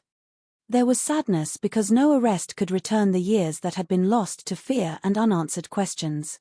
Justice does not erase history. It does not restore the people were before trauma entered their lives. It does not remove memories. But justice can provide something equally important. Recognition. The acknowledgement that what happened mattered. That the victims were never forgotten. That the evidence collected decades earlier had not been meaningless. That the search for answers had never truly ended. After his arrest, investigators carefully prepared the case for court. The prosecution faced a challenge unlike many ordinary criminal trials. They were not presenting a recent investigation. They were presenting a story that stretched across generations. The evidence came from different eras. Some witnesses remembered events from more than 40 years earlier. Some investigators who had worked on the original cases were no longer alive. Technology had changed. Communities had changed. Even the world itself had changed. Yet the central facts remained preserved. The physical evidence collected during the original investigations connected DeAngelo to crimes that had remained unsolved for decades. The same evidence that once represented frustration had become the foundation of accountability. The courtroom became the place where the past and present finally met. Inside those proceedings were not only legal arguments and forensic examinations. There were decades of waiting carried by survivors and families. Every document presented represented more than information. Every photograph represented a moment in someone's life that had never truly ended. The case also forced the public to reconsider how people understand identity. For many who followed the investigation, one of the most disturbing aspects was the contrast between DeAngelo's public image and the accusations against him. Neighbors described a quiet older man who kept to himself. Some remembered ordinary interactions, brief conversations, familiar greetings, routine encounters that seemed completely unremarkable. This contrast became a difficult reminder that appearances alone reveal very little about a person's actions. The courtroom proceedings eventually led to a major decision. In 2020, Joseph James DeAngelo agreed to plead guilty to multiple charges connected to the crimes attributed to him. In exchange, prosecutors agreed not to pursue the death penalty. The decision was significant. For the victims and their families, it meant avoiding a lengthy trial process while ensuring that DeAngelo would formally accept responsibility in court.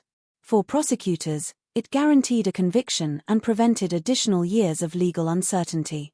During the sentencing proceedings, survivors were given the opportunity to speak. Their words became one of the most powerful parts of the case. After decades of being defined by police reports, newspaper headlines, and investigative files, they were finally able to speak in their own voices. They described the impact of living with fear, the struggle to rebuild their lives, and the strength required to move forward. Their statements were not simply about what had happened in the past. They were about survival. They were about reclaiming control over stories that had once been shaped entirely by someone else. They were about showing that a person's life is not defined only by the worst moment they experienced. For many survivors, the courtroom represented a reversal of the power dynamic that had existed for decades. The unidentified offender who once controlled the narrative through secrecy and fear was now sitting silently before the people whose lives had been affected. The investigation had once revolved around finding him. Now, the focus returned to those who had endured. In August 2020, Joseph James DeAngelo received his sentence. The court imposed multiple consecutive life sentences without the possibility of parole, along with additional prison terms for related charges. The punishment ensured that he would spend the remainder of his life in prison. For law enforcement officials, the sentence marked the conclusion of one of the longest investigations in American criminal history. For survivors, however, the meaning was more personal. A sentence could not erase decades. It could not undo sleepless nights. It could not restore the innocence and confidence that existed before the crimes. But it confirmed something important. The truth had survived. The evidence had survived. Their voices had survived. The sentencing also represented a significant moment in the history of criminal justice. The case demonstrated how modern science could transform investigations once considered impossible. A person who had avoided identification for more than 40 years was ultimately found through a combination of traditional detective work and advanced genetic technology. However, the case also created important discussions about the limits and responsibilities of new investigative methods. Genetic genealogy had proven powerful, but it raised questions that society continues to debate. How should genetic information be used? What protections should exist for personal data? How can investigators balance public safety with individual privacy? The Golden State Killer case became both a symbol of forensic progress and a reminder that every technological advancement carries ethical responsibilities. Beyond the courtroom and scientific discussions, the case left another lasting impression. It showed the importance of preserving evidence and maintaining commitment to unresolved investigations. Many cold cases remain unsolved not because investigators stop caring, but because the tools needed to answer them do not yet exist. The Golden State Killer investigation demonstrated that time itself can become an investigative advantage when evidence is protected and future generations continue searching. The detectives who began the investigation in the 1970s could not have imagined the world of 2018. They could not have predicted genetic genealogy, modern DNA analysis, or the technologies that would eventually identify their suspect. But they made choices that allowed those future discoveries to matter. They collected evidence. They documented details. They refused to discard possibilities. They kept searching. That persistence became part of the case's legacy. The story of the Golden State Killer is often described as a story about a criminal who remained unidentified for decades. But the final chapter reveals something larger.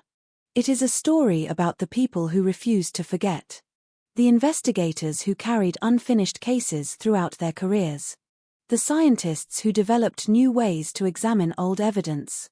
The families who waited for answers. The survivors who found the courage to speak. And the communities that continued living despite uncertainty. When Joseph James DeAngelo entered prison, the investigation that had defined generations finally reached its legal conclusion. But the impact of the case continued. Because justice is not only measured by the moment a verdict is delivered. It is measured by what society learns afterward. The Golden State Killer case changed how investigators approach cold cases. It changed conversations about forensic science. It changed public understanding of how the past can return through evidence preserved over time. Most importantly, it returned something that had been missing for decades. A name. An explanation. A measure of accountability. After 40 years of waiting, the shadow finally had an identity. And the people who had carried the weight of that uncertainty could finally begin to close one of the longest and most painful chapters in California's criminal history. For more than 4 decades, the Golden State Killer case existed as a question without an answer. It lived inside filing cabinets filled with aging reports. It remained on maps covered with notes from detectives who had long since retired. It stayed alive in the memories of survivors and families who carried a history that few people around them could fully understand. Then, finally, the question had an answer. Joseph James DeAngelo had been identified. The investigation had reached its legal conclusion. But the ending of a criminal case is not always the end of its story. Some stories continue because their impact reaches far beyond the courtroom. The Golden State Killer case became one of those stories. It became a reflection on justice, memory, technology, and the resilience of people who refuse to allow the darkest moments of their lives to define everything that comes afterward. For the survivors, the years after the arrest represented a complicated emotional landscape. The identification of the offender brought an important sense of recognition, but it did not erase the passage of time. Decades had already gone by. Children had grown into adults. Families had changed. Entire chapters of life had unfolded while one question remained unanswered. Justice arrived late. But it arrived. And for many survivors, that distinction mattered. The conclusion of the case was not about returning to the past. No sentence could restore the exact lives that existed before the crimes. No courtroom decision could remove memories or completely repair the damage caused by years of fear and uncertainty. Instead, justice represented something different. It represented acknowledgement. It confirmed that the experiences they endured were real. It confirmed that their stories mattered. It confirmed that the world had not forgotten them. For years, the public conversation surrounding the case had focused heavily on the unknown offender. Investigators searched for a name. Journalists searched for explanations. The public searched for answers. But after the arrest and conviction, the focus gradually shifted back to where it belonged. The people affected. The victims were never simply case numbers. They were individuals with dreams, relationships, careers, families, and futures. Their lives existed before the investigation began, and their lives continued long after it ended. That continuation is one of the most important parts of understanding this case. Survival is not always dramatic. Sometimes it appears in ordinary moments. A person returning to a favorite place. A family gathering for a holiday. A career completed. A child raised. A new friendship formed. A quiet morning where fear no longer controls every thought. These moments may never appear in official records, but they represent victories that occurred every day after the headlines disappeared. The Golden State Killer case also changed the landscape of criminal investigations forever. The most famous breakthrough came through genetic genealogy, a method that demonstrated how advances in science could transform cases once considered impossible to solve. For decades, detectives had possessed evidence but lacked the technology to fully interpret it. The evidence had been waiting. Science eventually caught up. That idea changed the way law enforcement viewed cold cases around the world. Investigators began reconsidering old files. Evidence once considered too limited was examined again. Cases that had remained untouched for years were reopened with new possibilities. The message was clear. Time does not always destroy evidence. Sometimes, time creates opportunities. However, the success of genetic genealogy also introduced difficult questions. Technology capable of solving crimes must also be used responsibly. DNA contains deeply personal information. It can reveal family relationships, biological connections, and details people may not expect to share beyond private ancestry research. The same technology that helped identify a dangerous offender also created important discussions about privacy and consent. The Golden State Killer investigation therefore became more than a criminal case. It became part of a larger conversation about the future of justice in a technological world. How much personal information should be available to investigators? What protections should exist for individuals who never intended their genetic information to be used in criminal investigations? Where should society draw the line between public safety and personal privacy? These questions remain important because the technology that helped solve this case will continue influencing investigations for years to come. Another lasting lesson from the case is the importance of persistence. The investigation lasted longer than many careers. Detectives who began searching for answers in the 1970s never saw the final resolution. Some retired believing the case might remain unsolved forever. Others passed away without knowing that the evidence they collected would eventually become the key to identifying the offender. Their work was not wasted. Every interview, every photograph, every preserved piece of evidence, every report carefully written decades earlier, all of it contributed to the final outcome. Major investigations are rarely solved by a single person or a single moment. They are built through cooperation across generations. One investigator gathers information. Another preserves it. Another discovers a new way to analyze it. Another finds the connection that previous generations could not see. The Golden State Killer case demonstrated the importance of that chain. It also revealed something deeply human about the pursuit of justice. People remember when society refuses to give up. Cold cases are not only about crimes from the past. They are about people in the present who are still waiting. Waiting for answers. Waiting for recognition. Waiting for the world to acknowledge that their experiences mattered. The resolution of this case offered hope to families connected to other unsolved investigations. It showed that an unanswered question does not necessarily mean an impossible question. A case may grow old. Technology may change. Investigators may come and go. But the search for truth can continue. The Golden State Killer's name became known around the world, but the deeper legacy of the case belongs to those who pursued justice and those who survived the uncertainty. It belongs to detectives who continued searching through decades of unanswered questions.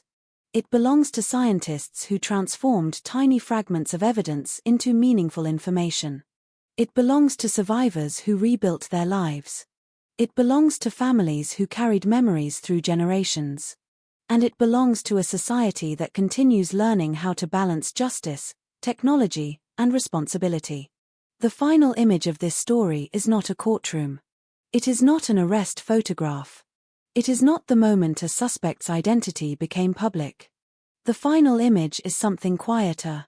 A collection of people who waited years for an answer finally receiving one. A reminder that behind every investigation are human lives. A reminder that statistics represent individuals. A reminder that the passage of time does not erase the importance of truth. The Golden State Killer case began as a mystery that seemed impossible to solve. It ended as a lesson in perseverance. It showed that even the longest shadows can eventually be illuminated. Not because time forgets, but because people remember. And as long as evidence is preserved, questions continue to be asked, and there are people willing to search for answers. Even the coldest cases may still have a final chapter waiting to be written. Some stories end when the courtroom doors close. Others continue long after the final sentence has been delivered. The case of the Golden State Killer belongs to the second category. When Joseph James DeAngelo was sentenced in 2020, the legal process reached its conclusion. The investigation that had stretched across more than 40 years finally had an ending written into official records. A name had replaced a mystery. A verdict had replaced uncertainty. But the impact of the case continued far beyond the courthouse. Because the Golden State Killer investigation was never only about one offender. It became a story about time. About memory. About the limits of technology and the moment when technology finally caught up. About the people who refused to abandon a question simply because the answer remained hidden for decades. 4 generations of investigators, the case represented one of the most difficult challenges in modern criminal justice. It demonstrated that some investigations are not solved through speed or immediate breakthroughs. Some are solved through patience, preservation, and the belief that evidence collected today may reveal its secrets tomorrow. The detectives who began working the case in the 1970s entered a world completely different from the one that eventually solved it. They worked without the tools that modern investigators consider essential. There were no instant digital databases connecting departments across the country. There were no advanced genealogy platforms capable of tracing distant biological relationships. There were no algorithms capable of identifying patterns across decades of information. There were only people. People studying evidence. People interviewing witnesses. People comparing notes late into the night. People making careful decisions with limited resources. Their work created the foundation upon which future investigators would eventually build. That may be the most important lesson of the case. Justice is often a chain that connects generations. One person collects the evidence. Another protects it. Another develops the science needed to understand it. Another recognizes the connection that others could not see. The final breakthrough may happen decades later, but it is rarely created in a single moment. It is created through years of effort that often go unnoticed. The Golden State Killer case also transformed public understanding of forensic genealogy. Before this investigation, many people had never heard of the concept. DNA was familiar, but the idea that genetic information from ancestry research could help identify unknown suspects introduced a new possibility in criminal investigations. Suddenly, old cases that had remained frozen for decades appeared to have new opportunities. Evidence once considered incomplete could potentially become valuable again. Investigators around the world began looking differently at unsolved cases. A cold case was no longer necessarily a forgotten case. It could be a case waiting for the right technology. However, every powerful tool requires responsibility. The same technology that helped provide answers also created difficult conversations about privacy. Genetic information is deeply personal. It can reveal family connections, ancestry, and biological relationships. Unlike many forms of evidence, DNA does not belong only to the person who provides it. It can also reveal information about relatives who never made a decision to participate. The Golden State Killer investigation therefore became part of a larger social discussion. How should genetic information be protected? How should investigators balance privacy with public safety? What rules should guide future use of this technology? These questions remain important because the science that helped solve one case may influence thousands of future investigations. The legacy of the case is therefore not simply technological. It is ethical. It asks society to consider not only what can be done, but what should be done. Beyond science and law enforcement, the case also changed how people think about survivors of crime. For many years, the public conversation surrounding the Golden State Killer centered around the unknown offender. His identity was a mystery. His actions created fear. The investigation focused on finding him. But after the arrest, attention increasingly returned to the people whose lives had been affected. Their stories reminded the world that crime statistics represent real human beings. Behind every report was a person. Behind every piece of evidence was a life interrupted.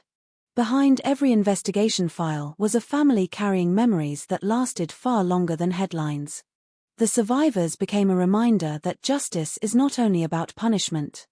It is also about recognition. It is about acknowledging what people endured. It is about ensuring that their experiences are not reduced to numbers in a historical record. Many survivors continued building lives despite what had happened to them. They raised families, pursued careers, created relationships, and found ways to move forward. Their strength did not mean the past disappeared. It meant they refused to allow the past to control every part of their future. That resilience may be the most powerful legacy of all. The Golden State Killer case also changed how society views unsolved crimes.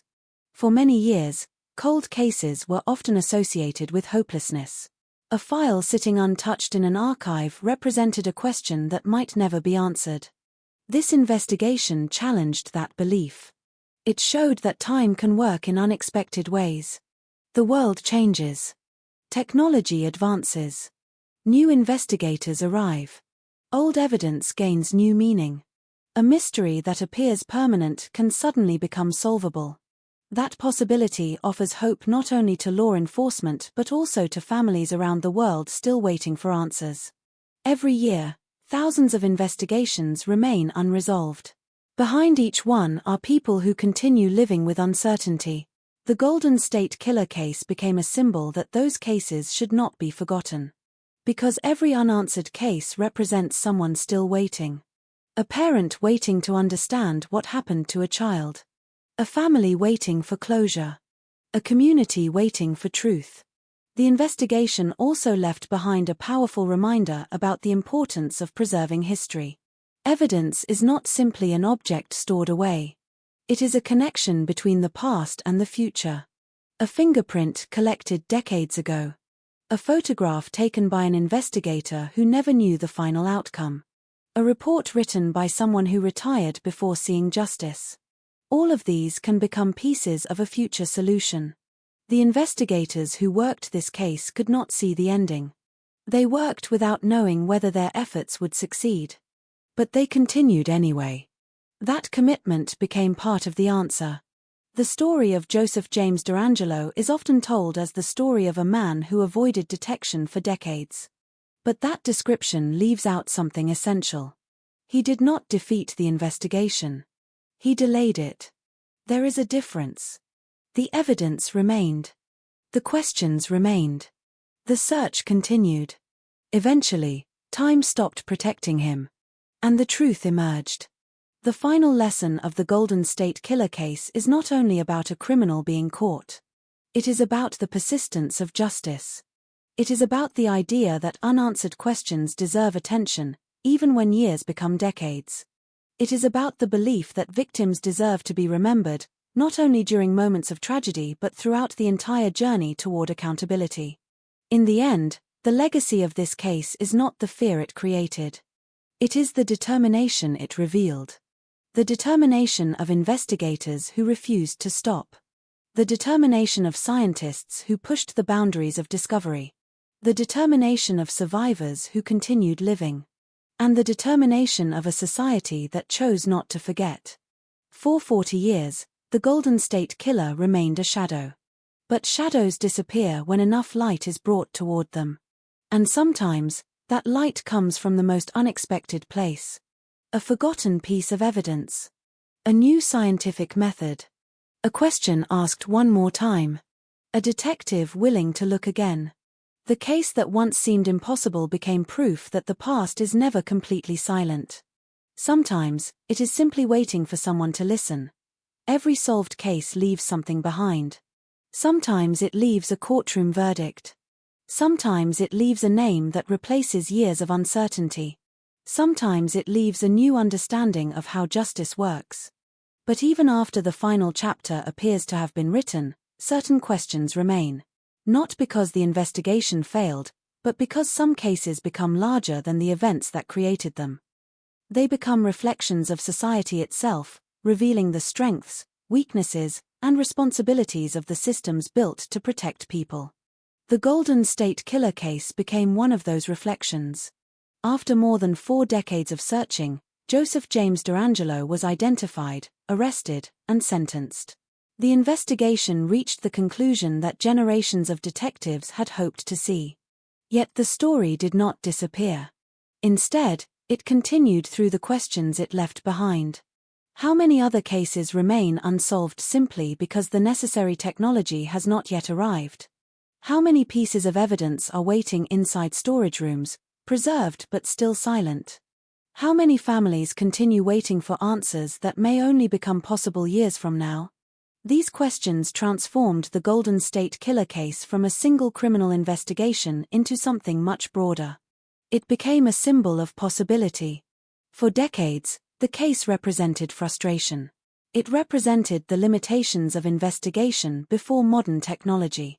It represented the painful reality that sometimes investigators can know what happened without knowing who was responsible. But after the breakthrough, the same case represented something different. Hope. It showed that time does not always belong to those who escape justice. Sometimes time belongs to the people searching for answers. The evidence collected during the original investigations survived because investigators believed it mattered. They preserved materials that could not yet provide a solution. They documented details that seemed important even without knowing exactly why. That decision reflected one of the oldest principles in criminal investigation. You do not always know which detail will become the most important one. A piece of information that appears insignificant today may become the key tomorrow. The Golden State Killer investigation demonstrated this principle more clearly than almost any other case in modern history. However, the breakthrough also created new challenges. The use of genetic genealogy changed the possibilities of forensic investigation, but it also changed the conversation about privacy. Before this technology became widely known, many people viewed DNA primarily as a personal medical or ancestry resource. They did not necessarily imagine that genetic information could become connected to criminal investigations. The case forced society to consider difficult questions. When someone voluntarily provides DNA information for ancestry research, what expectations of privacy should exist? Should law enforcement be allowed to use genetic connections to investigate crimes? How should regulations protect both public safety and personal rights? There are no simple answers. The technology itself is neither purely good nor purely harmful. Like many powerful tools, its impact depends on how responsibly it is used. The Golden State Killer case demonstrated its ability to provide answers where traditional methods had reached their limits. But it also reminded society that every advancement requires careful consideration. Justice must always be balanced with responsibility. The case also raised another important issue: the role of time in criminal investigations. Time is often viewed as the enemy. Witness memories fade. Documents disappear. Communities change. People move away. Investigators retire. The natural assumption is that every passing year makes justice less likely. Often, that is true. But the Golden State Killer case revealed another possibility. Time can also preserve. Time can allow technology to advance. Time can create connections that did not previously exist. A case from the past can sometimes be solved by the future. That idea changed the way investigators and families view cold cases. An unsolved case is no longer necessarily a forgotten case. It may simply be waiting. Waiting for a scientific breakthrough. Waiting for a new investigator with a different perspective. Waiting for one overlooked detail to become meaningful. This perspective has changed the emotional landscape surrounding cold cases. For families still searching for answers, the Golden State Killer investigation offered a powerful message. Do not assume silence means the truth is gone. Sometimes the truth remains hidden, not destroyed. The case also highlighted the importance of cooperation. The final solution did not come from one person working alone. It came from decades of combined effort. Early investigators collected information. Forensic specialists preserved evidence. Later detectives revisited old material. Scientists developed new methods. Genealogists analyzed connections. Prosecutors built the legal case. Survivors shared their experiences. Each contribution formed part of a larger process. This is often how justice works. The public tends to remember dramatic moments, the arrest, the courtroom, the final verdict. But behind those moments are years of quiet work. Thousands of hours. Countless decisions. Many people whose names will never appear in headlines. The Golden State Killer case reminds us that investigations are not only about finding answers. They are also about maintaining the commitment to search. Another question remains connected to the human side of the case. How does society remember crimes after they are solved? There is always a risk that public attention focuses too heavily on offenders. Their names become famous. Their actions become the subject of documentaries, articles, and discussions. Meanwhile, the people affected may become secondary characters in their own stories. The Golden State Killer case challenged that tendency. The most important voices were not those of the offender. They were the voices of survivors. They were the voices of families. They were the voices of people who continued living despite carrying experiences they never asked for. Their resilience became a central part of the story. Because ultimately, the measure of justice is not only whether someone is punished. It is whether society remembers those who were harmed. It is whether their experiences are acknowledged. It is whether future generations learn from what happened. The case also changed how people think about ordinary life. For decades, the offender had existed in the middle of everyday society. That reality created discomfort because it challenged assumptions about safety and identity. People often want to believe that danger is easy to recognize. That harmful individuals look different. That warning signs are always visible. But reality is more complicated. Understanding that complexity does not mean living in constant fear. It means recognizing the importance of awareness, evidence, and responsible systems of protection. The Golden State Killer investigation became a reminder that appearances can deceive, but evidence tells a deeper story. In the years following the conviction, the case continued influencing discussions among law enforcement professionals, legal experts, scientists, and the public. It became part of a larger conversation about the future of crime solving. Artificial intelligence, advanced databases, improved forensic techniques, new methods of analyzing historical evidence. The future of investigation will likely continue changing in ways impossible to predict. But the foundation will remain the same. Careful observation, preservation of evidence, respect for victims, commitment to truth. The Golden State Killer case did not end because one extraordinary technology appeared. It ended because many forms of knowledge finally connected. The past met the present. Old evidence met new science. Years of investigation met one final breakthrough. That combination transformed an impossible mystery into a solved case. Yet perhaps the most lasting question is not about how the offender was found. It is about what the case teaches us afterward.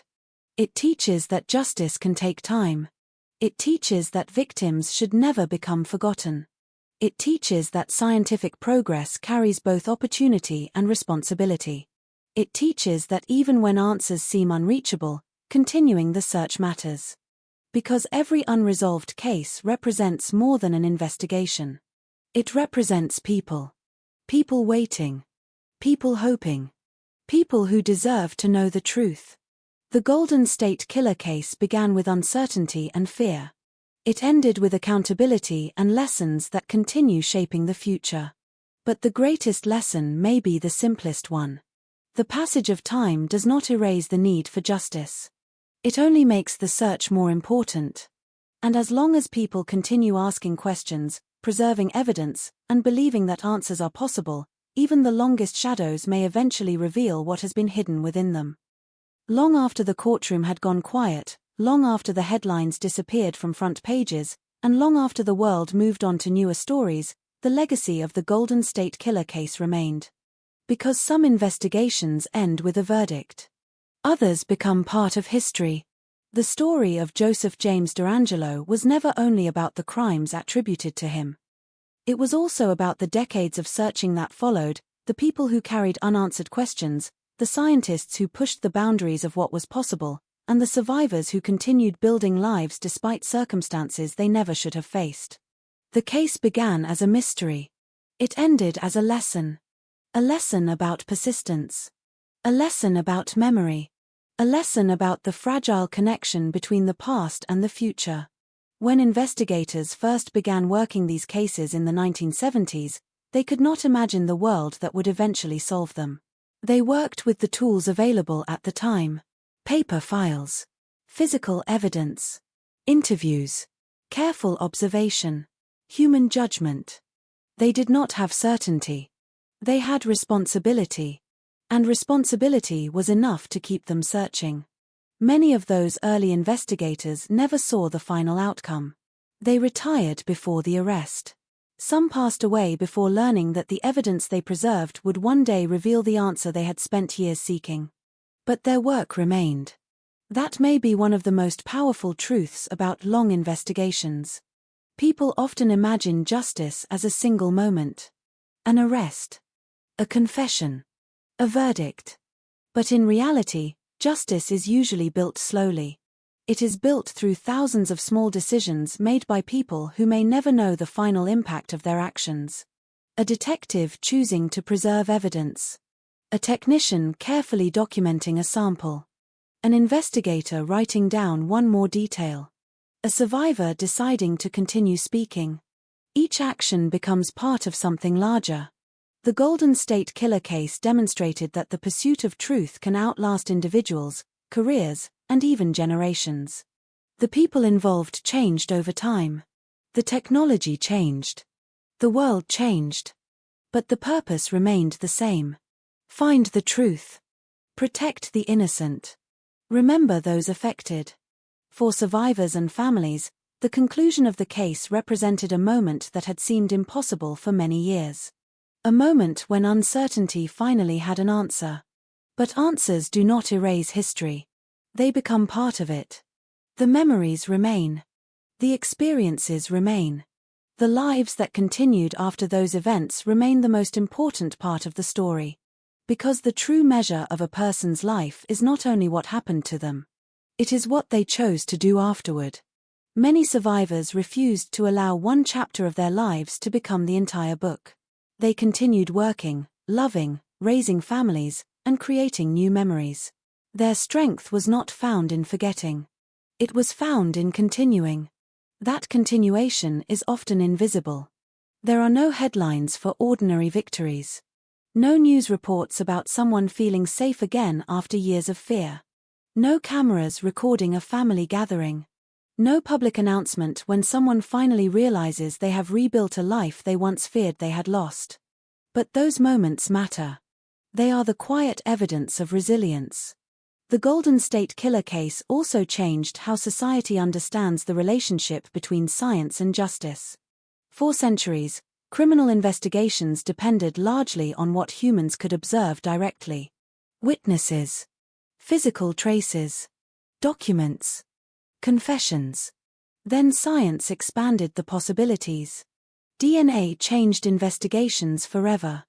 Genetic genealogy pushed those possibilities even further. The case demonstrated that evidence does not always reveal its meaning immediately. Sometimes, evidence waits for humanity to develop the tools needed to understand it. That idea carries importance far beyond one investigation. Across the world, countless cases remain unresolved. Families continue waiting. Investigators continue searching. Evidence remains stored in laboratories and archives, holding information that may not yet be accessible. The Golden State Killer case offered those families something incredibly valuable. Hope. Not a guarantee. Not a promise that every mystery will be solved. but proof that impossible cases can sometimes become possible. It showed that the distance between a question and an answer may be measured not only in years, but in innovation and determination. The case also left behind an important reminder about the responsibility that comes with new technology. Every scientific advancement creates opportunities. It also creates obligations. The ability to use genetic information in investigations must always be balanced with respect for privacy and individual rights. The future of criminal justice will continue to depend on this balance. Technology can reveal hidden truths, but humanity must decide how those truths are discovered and used. That is perhaps the most important lesson of the Golden State Killer investigation. Tools matter, but values matter more. A case is not solved simply because evidence exists. It is solved because people choose to pursue justice responsibly. Decades after the first investigations began, the Golden State Killer case became more than a story about a criminal who remained unidentified for too long. It became a story about everyone who refused to stop searching.